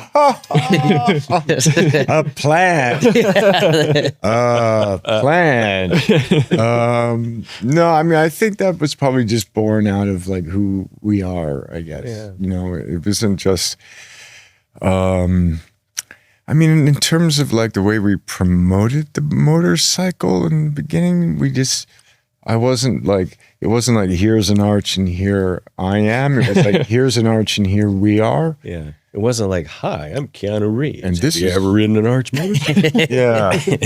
I mean, we kind of, from when we did do publicity together to talk about the motorcycle, especially, we've done it consistently throughout, you know, when there's been interest in arch. But it's never been kind of on my back in terms of the celebrity aspect of it. I mean, we can't take that out. It's given us opportunities. It's given us opportunities for sure. You know, which has been cool. Yeah. And I would say the word that pops into my head has been not pretty, but has been organic. Yeah. You know, we've kind of shepherded it with care for that, you know, in terms of this is a motorcycle and this is who we are. Yeah. And like, and kind of gone. So internally we haven't done it, you know, some people gaze at it like that. Well, that's, you know, connected to the motorcycle. But that's not a bad thing. You know, it's been kind of cool. Yeah, I think it's special. I mean, I think it's hard to. We had more of a battle kind of like trying to define it like, is that a Harley? Yeah. What is that? What is that? I mean, with the twin, Yeah. you know, it's an SNS motor. Thank you, SNS. The motor's been amazing. But really, I think just the time, you know, you spoke about like, we need to have time and just be here and do it. And I think that has brought to like, oh, wow, is that an arch? Yeah. You know, yeah, I guess so. When like not a Harley, then to, oh, is that Keanu Reeves? And then now it's like, oh, is that an arch? You know, Yeah. kind of gone that way. Okay. Yeah, I could definitely feel that. Do you think racing has like also helped cement that in a weird way that maybe you didn't expect? I think the racing's kind of like doing the same thing. It's like, right, like the celebrity aspect is a part of it, but then it's also now kind of like the separation is quicker now to like, oh, it's an arch. You know, Yeah. it's still kind of like, I'm still part of it. I am a co-founder of the company. Yep. You know, but the brand itself and the motorcycle itself and, you know, the work that you do and, you know, Gard brings his own thing to it as well, right? Like, so.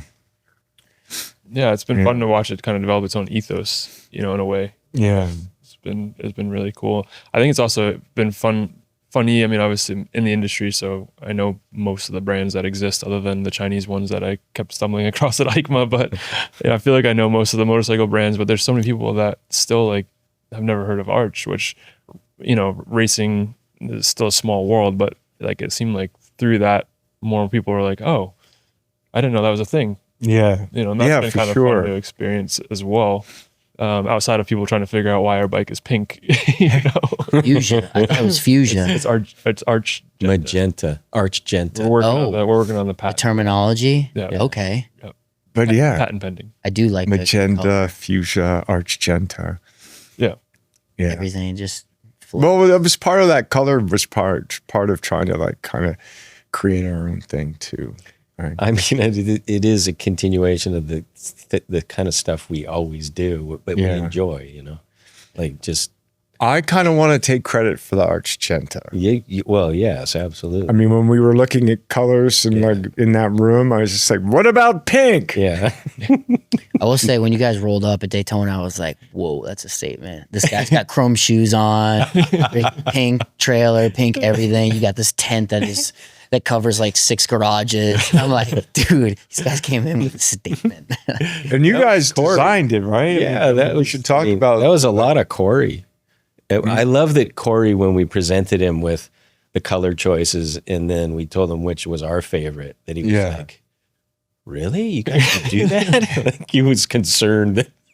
No, but maybe you guys could talk a bit about, I mean, I don't know if that's what you want, but like, Corey, your relationship and how you've really been contributed to this is where we're turning the tables on him. To the arts program, I mean, really, when we were putting the team together, once we had the concept, it was like, who do we do this with? And you want to speak to how that happened? I mean, is that interesting? Yeah, I mean, I'm sure people constantly wonder how I ended up in a room with you too, more often than not, because I get it all the time. It's like, well, how did that happen? How do you know those guys? How did that happen? It was tight-lipped too. How did it happen? I'm his best friend or one of them, and I was like, what are you doing? Oh man, I'm just, why are you going to LA again? Well, Chuck Wall. I'm like, dude, I got your location, bro. Where are you at? NDAs, man. Just can't break the NDA. But how did you get involved with Arch Motorcycle Corps? I just kept bothering Gard. Oh yeah, and he kept putting up with my emails. Is that the way that happened? No, we had a mutual acquaintance, and I feel like racing. I think James and I share this kind of thing of, it teaches you that you just have to keep going, and if you keep putting yourself in the right situations with the right people, and you try to be genuine and a good person and treat people well and come from a good place, those things kind of just keep happening, and one thing leads to another, and one connection leads to another connection and opens another door and another door, and that's kind of, I guess, how we got here, was just through making mutual connections, and we're all at the track for an event, and kind of got connected to each other by circumstance. I won't go into too much detail on that, but Gard. Why? It's a good story. It is a good story, but Gard came through on something that he didn't have to come through on, and I never would have expected, honestly, somebody kind of put I guess both of you guys in a position to potentially support or help me out racing a few years back, and that kind of turned into Gard actually following through and emailing me, which I was like, usually when you end up in those situations, it's kind of like, okay, yeah, I won't never hear from that guy again, and now knowing But Gard, this is at Chuck Walla. This is at Chuck Walla, yes, for a track day. Where you have a garage. Yeah, I've got a whole thing out there, and a setup. I have a setup, yes. The Ocho. Setup? I have a setup. The Ocho. Yeah. Garage Ocho. It's impressive. But long story short, knowing Gard now, it all makes sense in terms of how great of a person he is, that he did actually follow through and email me. And then, like I said, having all these different pieces of things put together, I was able to kind of accommodate having you guys come and hang out with us and just build a relationship, more or less. It's just a relationship that got us here. That's my perspective. Now, you might ask Gard and yourself, because you were a part of that as well. It wasn't just it wasn't just the two of us, We'd had some experiences sponsoring another young racer, and even though it wasn't so much a huge commercial benefit for us, which is what most race sponsorship stuff is, right? We just really liked this young man, and we had an opportunity to give him a chance. And every time I would say, do we really want to do that? Kind of go, come on, let's do it. And so we were coming out of that. And when this mutual friend introduced you, and again, Keanu was like, we're going to help the kid, right? And so then it just grew. And I think it was, getting to know you, Corey, was like really refreshing, and I think we had a connection, and I just really, respect you as a good human. And so that just continued. And then when we were going to do this, it was like, it just was natural. I mean, I also thought, I watched you for all the times watching you on these motorcycles that you look like you're trying to squeeze yourself into. And so besides the obvious, that you're an ex-champ and, a longtime professional, successful professional racer, it was like, Corey's got to be the first one, Yeah, but I think it goes beyond just riding the bike, right? Oh, yeah. You guys kind of designed, the paddock that was design, taking That was the bonus. That was and the then bonus. putting the team together. Who do we need? I mean, I think Loading the trailer. getting the I remember getting a Everything. text, bro. I'm like, what are you doing? Loading the trailer, dude. But that's the thing you respect about him is Yeah. he'll do anything. He's not like, oh, I'm the rider, you guys, So But I think it fit into what you were doing in your own kind of, I'll use the word practice, right? Just your own garage, the way you were doing rider support, the way you were doing test day, track days, the way you were working, the experience that you've had with being sponsored, the way that you were thinking about how can you grow your business, how can you grow your culture, right? I mean, I Yeah, feel no, like, for sure. I feel like this arch program, you guys, kind of talking meshed, Yeah, for sure. and like your creative thinking about in terms of team building, what it would do, what is it going to look like, how are we going to operate, who do we need, who do you need, telling us what you need.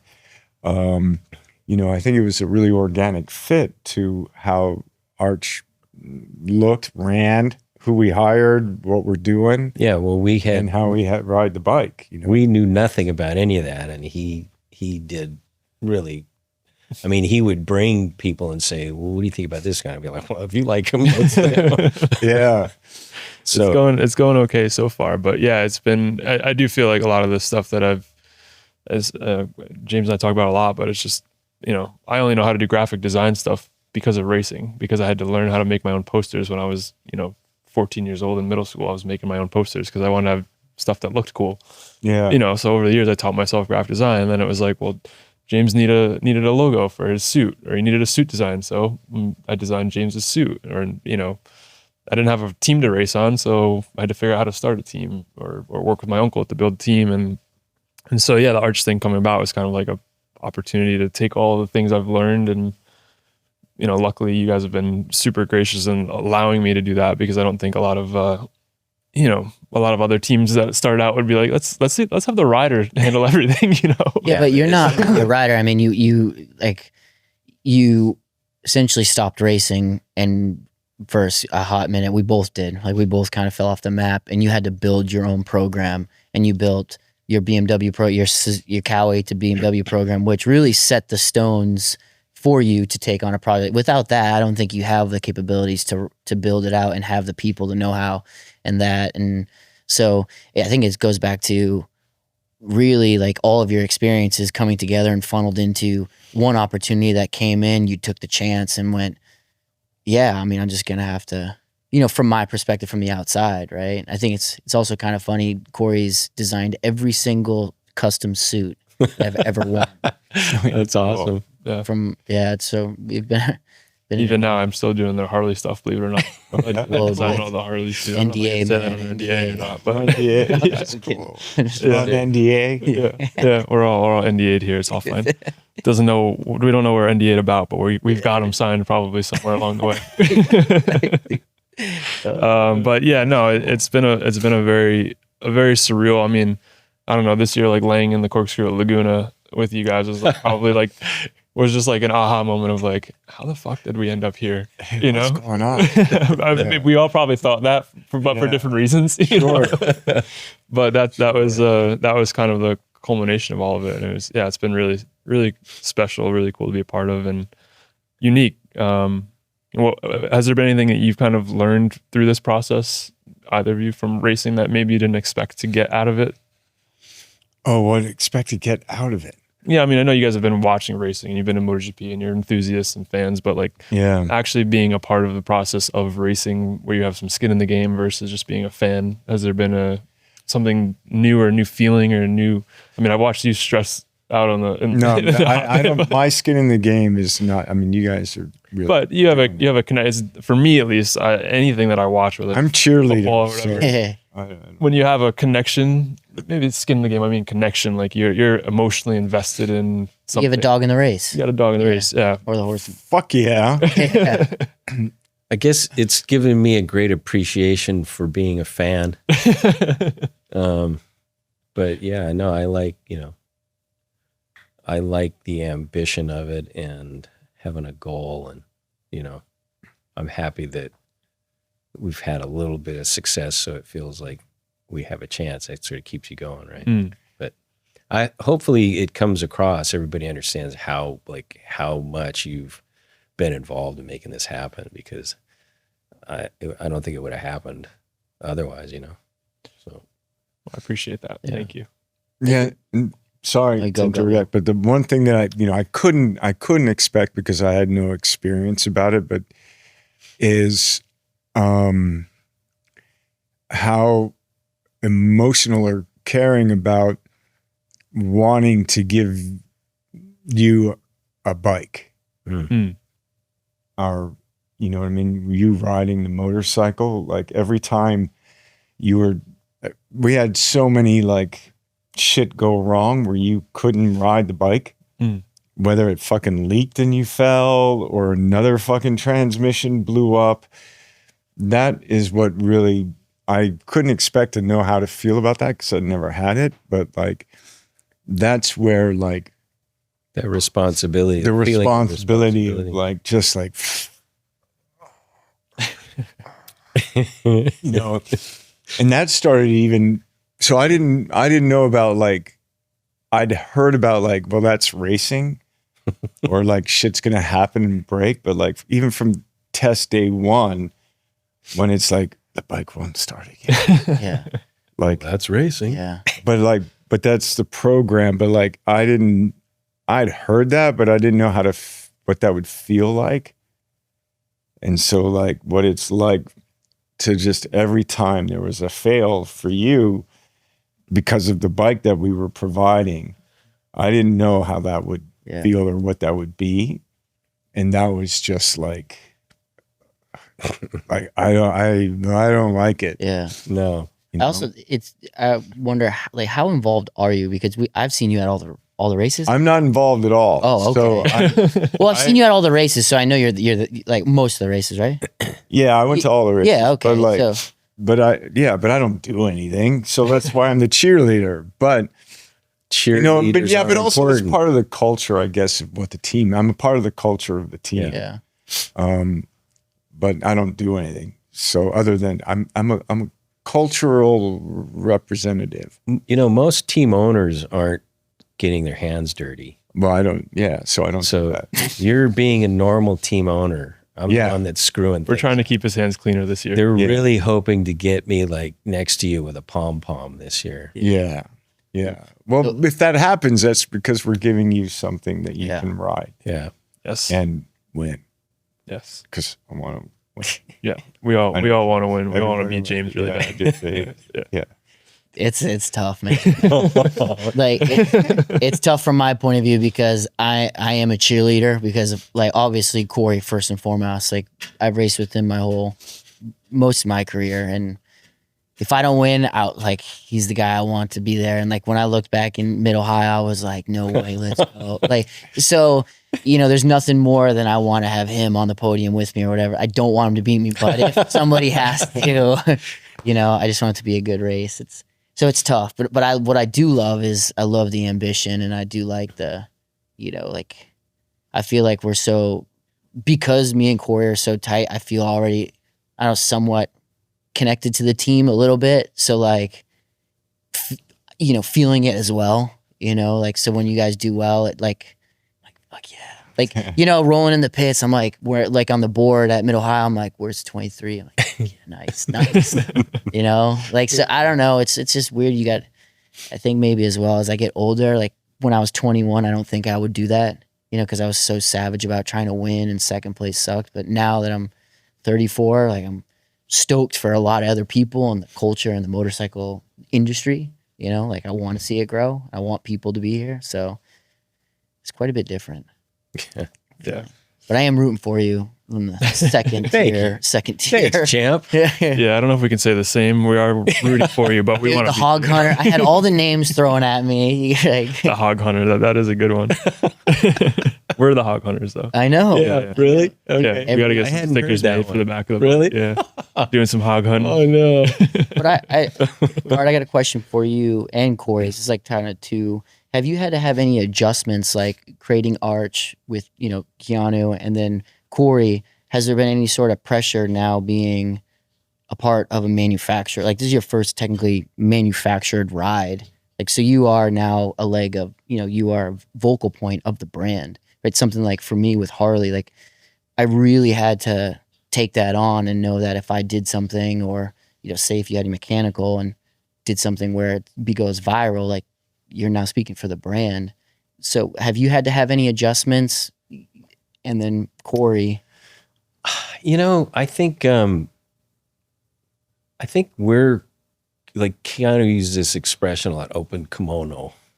I think we sort of operate that way. Like, you have to be, you guys are joking about NDAs and stuff. You have to be intelligent about what you want to share and when you want to share it. But, we don't pretend that when something breaks, it didn't break. And I think, like, personally, I have like a massive amount of trust in Corey, and everybody sees what a professional he is. That's part of what I love about him as not only a person but a rider, is that when something goes wrong, he's not stomping around, or if he is, he's doing it in the privacy of his motorhome, which is fine. But what he shows the rest of the team is like, not blame, and how do we fix it, and also, he takes responsibility even when he doesn't need to. So, he knows how to comport himself. So, yeah, I mean, I think on my end, the hardest part, I don't want to say the hardest part, the most challenging part is like all year with having so many issues that we had and developing a bike and so on. Like, I know the weight of the brand itself is special. And so, whether these guys, feel it or not, it's like they are the brand. So when the bike, has an issue or whatever, it's like you start to get that reputation, like, oh, well, the fucking Arch broke again. It's like, that's in a way a reflection of them, which I don't want to have that. That's not it's probably like the same thing as like how people joke about Harleys leaking oil. Yeah. It's like, you don't want to develop that. And so we have not one shot, but we have the shot to kind of develop the brand as obviously it's a premium brand but not necessarily known for racing. So we have this opportunity to make it something bigger than what it already is in a different way. And so I think the pressure of that and wanting to see that through, obviously I'm particular about the way things look and feel and that kind of thing, because that's important to me. And also on behalf of them, important to me, because I think it's a special thing that they have. And so protecting that, and helping to kind of grow that in a way that's true to the brand is important. So I think there's pressure there in some ways. I don't know about pressure, maybe probably not the right word, but just like a expectation that I have, and a desire for that for it to become what it should. So, but speaking of which, I mean, I don't know how much you're willing to allude to for next year's stuff. We haven't really publicly acknowledged it very much. What's in store for 2026 is the hot tip. What's in store for 2026? You guys are getting your weight back, right? Yeah. They're taking the weight back off your bike, right? Yeah, but they're going to limit it. but now you have some intake restrictions that will Took sort away of some horsepower. Yeah. hold you back horsepower wise. Yeah. Which, by the way, in our garage, like when we heard about what they were doing to you guys, what was Reeves? I was just like, fuck that. Bullshit, man. Bullshit. You want to beat them straight up. But there's not liking the man again. No, but it wasn't just like, that's bull. It was because you guys had put so much development into the motorcycle. Why be penalized for being successful at what the pressures of racing are? Yeah. It's not like bring the lead horse back. And I know you do that in horse racing, like they got to carry weight or whatever. But like, let us catch up. Yeah. What do you guys need to get there? Versus. I mean, it's tough. It's all that in racing all over the world now, right? Like concessions, this, that, and the other. Because racing is only good when there's battles, right? And I think that we have a good series, but yeah, it was hard. I mean, I'm not gonna lie. The weight helped my bike the best. Like, I'm not gonna, shy away that Saddleman had probably the best motorcycle on the grid, and them putting weight on just equaled us. We couldn't get to them. So for me, did I want that to happen? No, but it helped us the most. And so like, I don't want to be sat here going, yeah, like screw that. Like it's tough for me because it is what it is. Oh my God, there's that sentence again. It is what it is. No, that's racing. That's racing. But it is tough, man. Like when you hear things in the middle of the year, and the weight thing is interesting because up until this year, I didn't really know what stacking that amount of weight on a motorcycle would do, right? And then not having enough time to put it anywhere, right? Like there's a misconception that we're factory and Super Hooligan, and we're not. Like we stuck our weight right underneath where everybody probably would think, hey, that's not a bad idea. But it's not always the case. I didn't have chatter. We bolted that on, and I needed new teeth. This one fell out because of it. Triangle horseshoe luck. So, but what it also did was create, a lot of information that we could go back and go, hey, this is what we need to change the bike, right? So, yeah, back to 2026 though. I know you guys got something cooking or what? No, I mean, I just think there were part of our challenge last year, honestly, besides what we talked about where we're developing the motorcycle, we're trying to develop a race motorcycle off of a motorcycle that's not even fully developed already, right? Yeah. And all of a sudden in a platform that it was never intended to be. And so a lot of the challenge was we just didn't have a lot of materials, like we didn't have endless spare engines. We had one chassis, things like that. So all of the things that we hoped and planned for last year, material-wise now are starting to come. So hopefully we'll be able to test things that we knew we needed that would help us and see if they do, Airflow, transmission, geometry, swing arm, weight.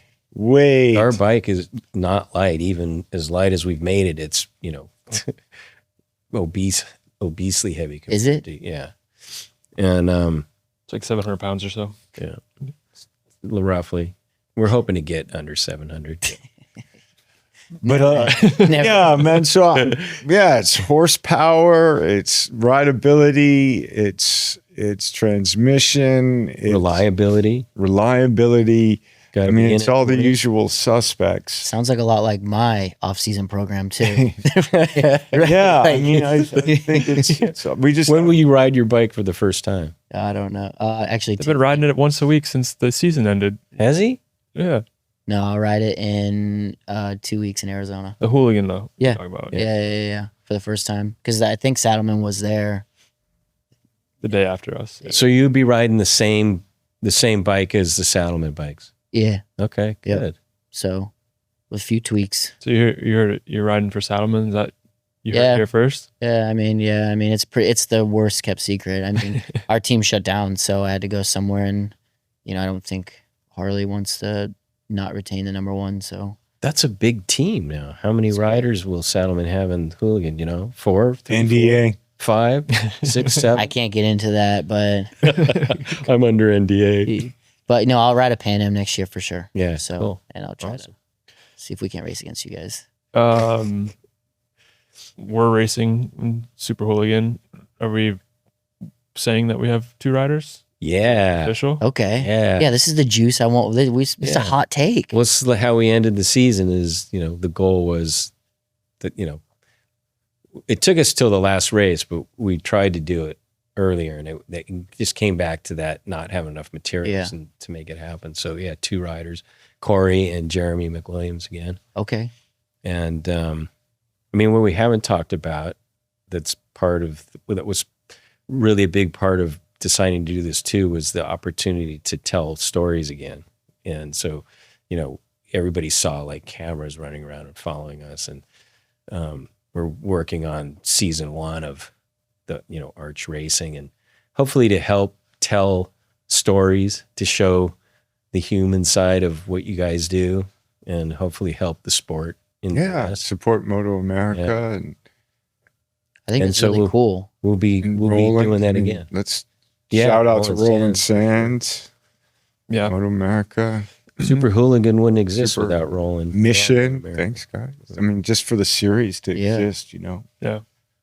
Can you speak Harley? on the, Thanks, Harley, for all the support and all the resources that are going into American racing. It's huge. Yeah.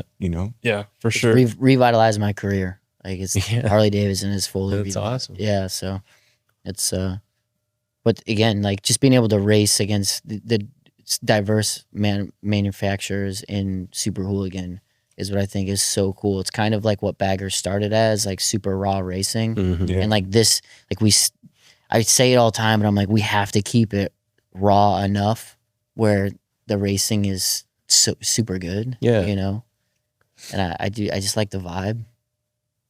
Yeah. What can you speak on like long term? When you guys set out for racing, did you guys have a long term vision for that? What that would potentially look like? I know there's been some talks about other things that you have interest in, but I mean, the first step, I guess, what we have on the horizon is just the new Production. new production bikes. So the KRGT2, the 2S. So it's those two models. We went into the engine development program with Suter with a twin and a single. So I mean, long range is probably trying to develop a single as well. what would that platform for? I want to call it We're the under Street Slayer. We're under NDA. We want to tell you. I want to call it the Street Slayer single. Love that. That just I have a feeling there's going to be one called the Street Slayer. but just like a single that you can either do clip-ons, cafe, or you could do mid, like just a single platform that could have like all of those different kind of looks on it, right? You could drop it thing, you could make it, SS1. SS1. But okay, am I dumb? But is KR is it Yeah. your name? Yeah, I didn't want it to be the Okay. KRGT1, but that's what it was He called. lost. Okay, I just would It like. was called in-house. It was just when the bike was being developed, it somehow became It was another name game thing. it was a name game that nothing ever won, so it just became the KRGT1. Okay, yeah, that's cool though. Which I guess the GT is kind of an automotive Little bit. moniker, right? Yeah. GT, a Grand Tour. I mean, it came again, like it came from an internal name. I think I just started calling it that because what he was hoping for was something along the same idea as what a Grand Touring car was, Yeah. where it was a sports car, but you could throw some luggage in the back. Yeah, I mean, the luggage ended up being a backpack, but yeah. Yeah. So a few more models, so on and so forth. Yeah. Kind of the- Yeah. So definitely the first two, like the 1 and the 1S, 2 and the 2S. Hopefully the single.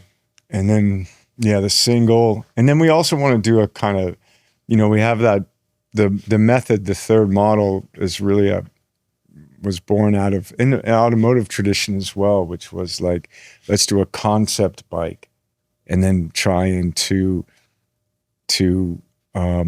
make it a rider. So go from, and kind of go down. So we kind of reversed it. So our concept bike was really kind of the core philosophies of your design for Arch. And so with the method, with the 2, we'll probably do maybe a concept with the new engine down the road. Limited Well, edition. hopefully the replica, Super Hooligan replica will be the first shot at that, but then Yeah. Because then we can put a blower on it, maybe supercharged a version. supercharged. Some NOS. Yeah, like do a supercharged. take it to drag strip or something. I kind of feel like we should redo the biker build off bike with an arch motor in it, No, we could do I want to do like a supercharged, just cuckoo wacko pants. Blower kind of sticking out of part of the fuel tank or something. Yeah, I like the little flappers. Yeah, Yeah, open up. yeah. That'd be so awesome. That'd be so cool. So you got a lot of exciting things that possibly are on the future. Yeah, and we've dabbled in trying to get outside of motorcycles, like not, we sell T-shirts and hats, but we've never really wanted to accessorize, like it's like we don't design. You know what I mean? Like, I didn't want to become Deus or anything, like with like, and here's our new jeans. Yeah. But we did, I think there's still in the back of our minds trying to do, part of like, this is really pipe dreaming, but like have a kind of aspect, which is this arch design, So did that be into tables or furniture or A lamp or some kind of arch design that we've never really been able to get traction, like to go to the next steps. It's always there. We always kind of talk about it, and we maybe need to work harder, but we got into this racing shenanigans. But like, is it motorcycle based or not? No, just be part of the design philosophy between like arch design. That'd be cool. Yeah, and so we've had some talks with some clothing manufacturers and people who go into what is that, homeware or house design and stuff, products. So, that's a pipe dream, and yeah.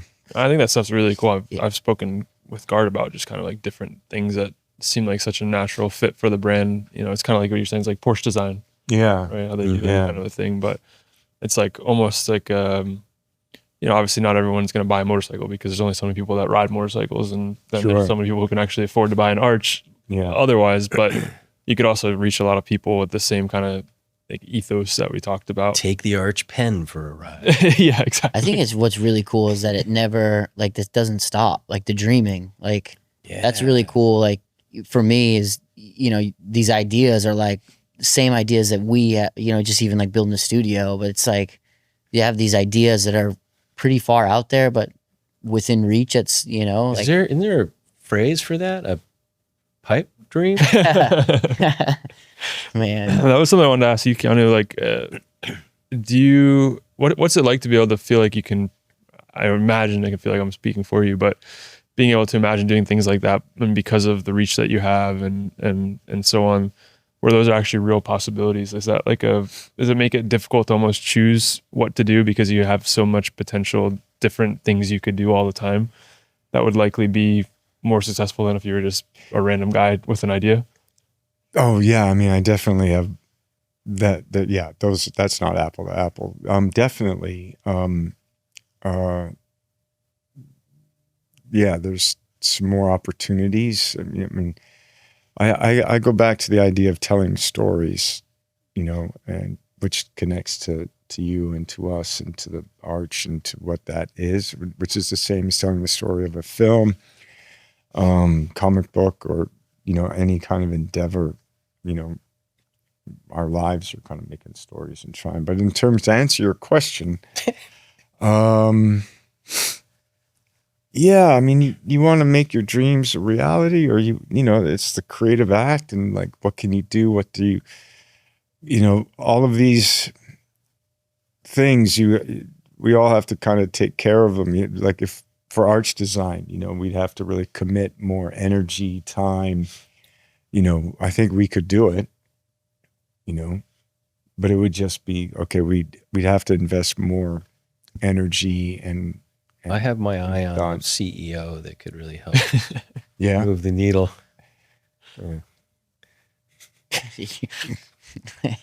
But where's that needle going right now? But yeah, but where's that needle going? But because water witch, and this is actually another thing. It's like there's only so much you can do yourself. For sure. You need collaboration. You need collaborators. You need help. You need, hours in a day. You need hours in a day, collaboration, partnerships, relationships. The more you want to do, the more you can't do it on your own. It seems the one thing you can always do by yourself is fuck up. I like that.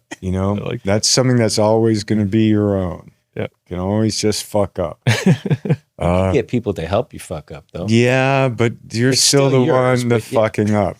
So, other than that, yeah, that takes other people. It does. I mean, I think that's probably one of the most challenging things about, what we're doing, what we're trying to grow is like, we're fortunate to have Billy back here. He's our one, part-time employee, I suppose, but it's like, we have all these ideas and things, and that's exactly what it is. It's time and help, being able to afford the help, but also being able to find the help that has the same vision and goals and trust work ethic and trusting them. Yeah. That's the hard part too. What about for like legacy wise? I know it's something you guys talked about a little bit before, but what do you hope to leave behind with not only what you've both been able to accomplish as individuals, but for the brand itself? What is like, if Arch was to continue for another 100 years, what do you hope that it continues as and continues to do for people?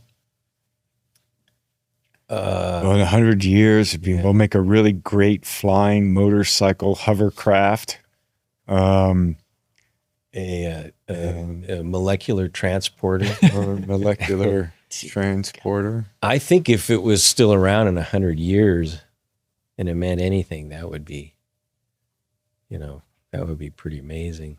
I won't be here to say what I think of it, but just thinking, I mean, to me, I guess that's the idea of legacy, to leave something that can go on beyond you. And I know Keanu and I have had these conversations, and we haven't always, you assume it means something.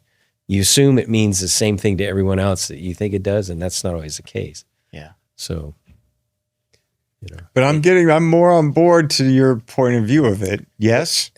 But I also, yeah, you are. Yeah. But also I get your point. Which, Keanu and I had a talk not that long ago where we sort of leveled up on what it meant to each of us. And I was feeling very much like we need to get it to a point where it can go on. And Keanu was like, if it ended today, I think we already made a legacy.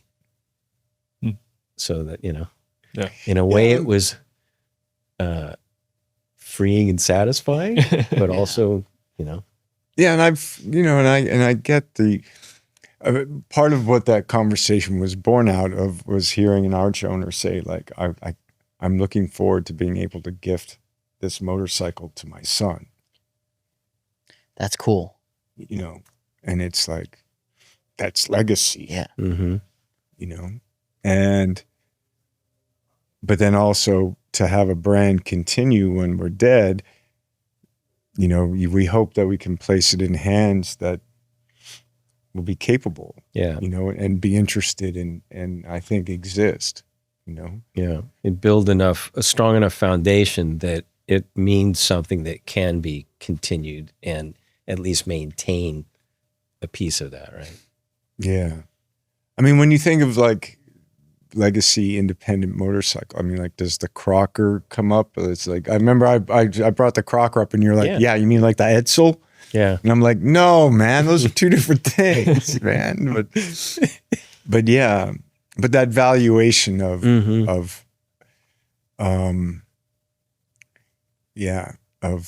motorcycle brand, yeah, that has a value that other people are interested in, to continue with the excellence.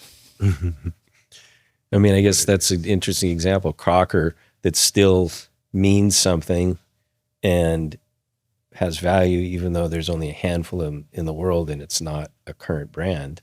And then there's Harley Davidson, which has continued over 100 years, even though it's not owned by the same. It's not owned by the Davidson family or the Harley family.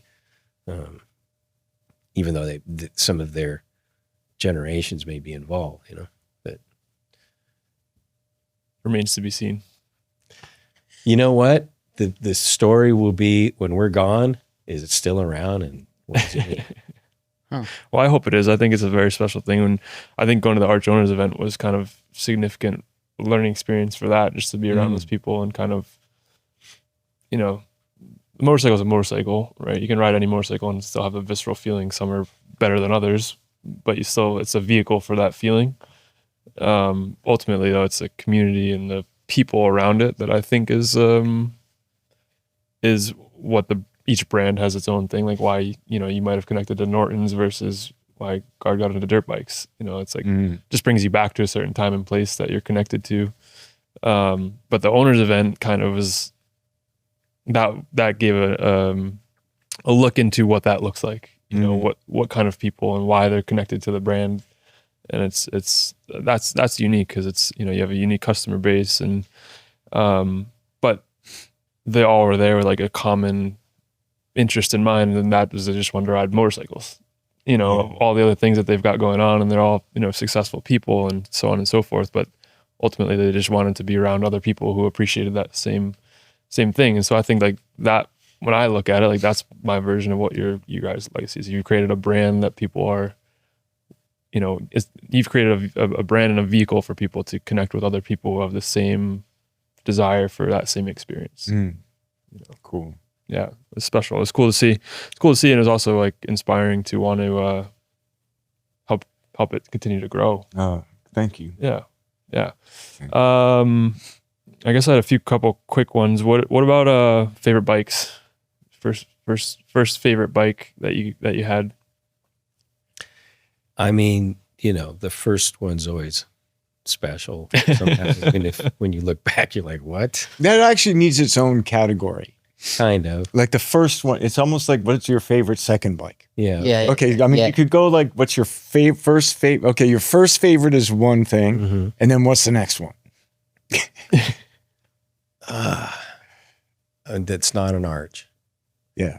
I mean, I guess I kind of have a that's tough. I would have a hard time with the favorites, but I guess I would have to say I have a strong connection to the 83 Mako because that's sort of what I ended my racing career on. And yeah. And you? Like somebody said you got no other bikes, you got to go buy a bike. Right now? That was of your favorites. What would that bike be? I guess that's the easiest way to get to the bottom of it. Yeah, see? It's a tough one. I felt all that, but didn't verbalize. I love my 1973 Mark IIA Norton Commando, an Axtell cam. If I can't ride an arch. See, an arch is just the best. I mean, once you got used to that forward control, did you like that? The progressive bright. Did you see how you could like get into it and the torque coming out of the corner? There's like enough vibration, but it's not like fucking awful. And it's like, it's so good. And then a modern bike. Man, this was really just tore up. I don't know, man. I mean, I liked that 2005 Dyno. It was a really nice bike. It's a good little bike. But I don't know. I don't know. I mean, conceptually, we should give a shout out to Virus Ascania. Yeah. That's a really cool design. Hub center steer. There was a lot of talk of a hub center steer arch in the beginning. So that's a cool concept program, the Virus program, the Scagno Rodrigo in Italy. You met Ascagno, didn't you? I think so. Yeah. I think that's a really cool program. Wonderful builder, designer. Lovely cool human. Lovely human. Yeah. Can I stop trying to answer that question? Yeah, that's fine. You did a good job. Thanks, man. You did a good job. All right. Well, I've got one last one for our partner, Gulf Point Advisors, our Money Move segment. You've had some big success, but what was like your first big purchase when you first got a big check after, I don't know, a movie or something like that? Did you have something that you had your eyes set on for a long time that you were finally able to go out and pick up? Was it a car, bike, etc.? I guess buying my first home, buying my first house, that's probably that's cool. A pretty big deal. That's huge. Haven't got there yet myself, still yet. So. Yeah, like being able to afford a house. And then if it was Scary. Yeah, I was just like, Okay. But that would be, yeah. And then, yeah. And then I guess on the other level, if it was, that would be like, going out and buying a 1996 Porsche. Yeah, those are iconic. Yeah. Last of the air cooled. Is it true you had that same car for like a long, long, long time and then it got stolen or something? Yeah. I had until like 2011. Wow. 2000, and then it got stolen. Yeah. So I've really always, that was my only car. Wow. Then I got a 2013. So those are two. buy a house. That's your Buying a house. Buying I would say buy a house. It's smart though. At least smart investment. Yeah. Well, that's our Golf Point Advisors money move segment. It's not a bad one, right? No, it's a great great. one. Get a It's a great home. one. It's I'm great. aspiring. You gotta, I'm aspiring. Right? I mean, it's like, if it's I'm trying. I got one in 2020, so It's a big deal. A huge deal. I remember signing the 52 page or whatever. document going, how much am I gonna pay at the end? Like, Yeah. no, it's cool though. First one's the hardest one, but they're never easy. Right? Yeah. Just, I've got an RV. It's kind of like a house on wheels. Yeah. If it's cool, man. That's cool. Just breaks It's our down a lot. studio. It's a multifaceted house. Founded in 2016, Gulf Point is a boutique investment firm led by longtime listener Tris Millard, helping clients nationwide build smart financial plans for the future. If you have questions or want to learn more, call 603-731-3230 or email tris@gulfpointadvisors.com or visit gulfpointadvisors.com. Gulf Point Advisors, investing with purpose. Securities offered through LPL Financial, member FINRA, SIPC. Advisory services offered through New Edge Advisors LLC, a registered investment advisor. New Edge Advisors LLC and Gulf Point Advisors are separate entities from LPL Financial. Thanks, Tris and Gulf Point.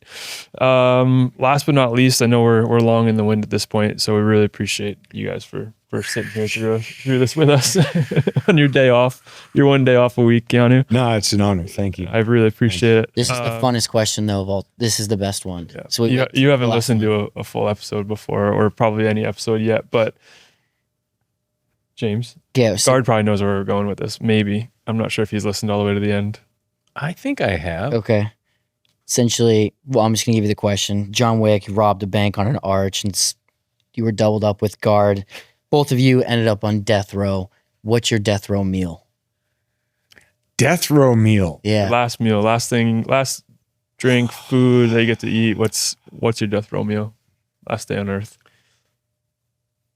A really, really, really good steak and everything else with gluten in it. I like that. Is there a and a really fucking good bottle of red wine. What kind? You're a cab guy, right? Yeah, or it could be a really expensive Bordeaux. All right. Any dessert? More wine? More wine. Yeah. I think we share death row meal because it would be what kind of cut of steak though? I would probably do a ribeye. Yeah, you would do a ribeye and I would probably do a New York. New York. Yeah. Really? Yeah. From where? Is there a certain place that you guys have had good steaks? Yeah. Okay. So ribeye, I would do a 1982 Aubryon, and then I would do what kind of potato? You're gonna do mashed, or you're gonna do? I would do the cheese, the Dauphinoise. I would do the scallop potatoes. Yeah. I would do cream spinach. I get the cream corn too. I would do a Caesar salad. I would do. I've seen. And since the last meal, so you got to keep eating. Yeah. I would probably do let's just get some French onion soup too. Oh, you're gonna prolong French bread, good butter, French butter. Oh yeah, with the salt. With this, yeah. Oh. I probably get it unsalted for some reason. And then Salt crystals. and then for the cake, you have to have dessert. Since this last meal, I have a couple of different desserts, right? And then yeah. So could do some strawberries and blueberries with some vanilla ice cream. Now he's outlived his Now. execution. You're done. You're gone. I went short and sweet. pie. A couple bites and And then what else do we want to eat? Yeah. What do you not Oh, want and to then throw let's some have- breakfast in? No, let's have some. Pancake? Let's do some snails too. Some Snails. Escargot. some escargot to start with the Caesar salad, because it's the last meal, right? This Just is it. Like eat. Yeah, Just this is keep it. going. Yeah. Yeah. And then somewhere just because. No caviar? Let's have a little one slice of pizza. Caviar? Oh yeah, Where's let's it have going a little on? caviar. What's your We New need York? some What's your New York Coca-Cola. pizza spot? Do you have one? Like have some Coca-Cola with some ice. Got to have there and there. So maybe just a side meal of the pizza, pepperoni pizza with no mushrooms, just pepperoni pizza, Or some black olives. and then with some with a Coca-Cola. That's a side meal. I like it. I'm still eating pastas. Every pasta you can imagine. Oh well, then why don't we have a little starter with the pasta then? Yeah. Like yeah, Rigatoni truffle. balls. You've got the longest death row meal out of anybody. Ever. Yeah, like Yeah. some truffle. Let's do a couple of pastas. Right? They just abolished the death penalty. He was eating. Let's have man. it's an all day meal. It's a feast. I can appreciate that though, because I'm a big Oh, foodie myself. So Yeah, ice cold beer. We need a beer in there. Yeah. With like a chilled mug, Yes. freezer, Yeah. nice lager or pilsner. yeah. Gotta have a beer in there. Dirty gin martini. Oh, Bloody Mary. Oh, we need some whiskey. Got to finish the whole God. meal with like a. Which whiskey? I'm probably gonna go. I don't know. I'd probably go Japanese. Get like I don't know, like a 21. Key 21. Key 21. I've actually had that. It's good. Really, it's in. I'm not a whiskey person, and it's crazy. Yeah. So I have the whiskey, the Coke, the wine, nice beer. With the dessert, why don't we have a vanilla malt? Yeah, milkshake. New milkshake. You're making me hungry. I know. Oh, we need chocolate. What Yeah, about, some does anybody, chocolate? Spumoni ice cream? I don't need Real Spumoni. Never. Oh, I've never had it. God. You're killing me, dude. Oh, Yeah, I'm like, Okay, but wait, do we get to I'm- choose the I'm drug starving. that kills us? You missed a good dinner last night too, actually. Yeah. Yeah. Yeah. dude, it was on. Yeah. I mean, if we're talking drugs, We don't have to get you in any trouble before we wrap this up. So. I don't know about that anymore. I want to say thank you so much for spending so much time with us, both of you. Thank you guys. Thank you. Thank you for being a part of the series. Thank you for giving Sea Dog a job. Yes, especially that. Especially that. I just really appreciate you guys telling us the story. Yeah. No, it's been amazing. I know how busy you are. I know you don't get very many days off, especially with the Broadway show. So, and Gard, as always, it's a pleasure to sit and hang with you a little more. This was fun. I'm glad this is the first podcast we've done together.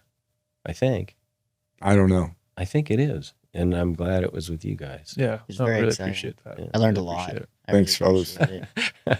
No, I did. Oh, okay. And I hope people, because I get a lot, people think, you're not really involved or you're just kind of a name on the whole thing. And, I've known you now. And that's for a handful true. of years. No, but I mean, just even in this conversation, I think people will have a lot more of an appreciation for like, you're a real motorcycle enthusiast. You're not just some, Oh, that I have. guy, Yeah, that's you for know. sure. Yeah. and you're involved in what we're doing and you're a big part of it. And it's important. I think people know that because it, makes it that much more special. Cool. There also may be a misconception that he's bankrolling the racing effort, which is not true. We have Yes, some amazing sponsors that have made it possible. So for sure. some that are coming back next year. So we're really So thank you very much. Yes. Thank you. yeah. Because we all need help. Yeah. All right. We'll take as much as we can Cheers, get. man. Thanks. Thank guys. you.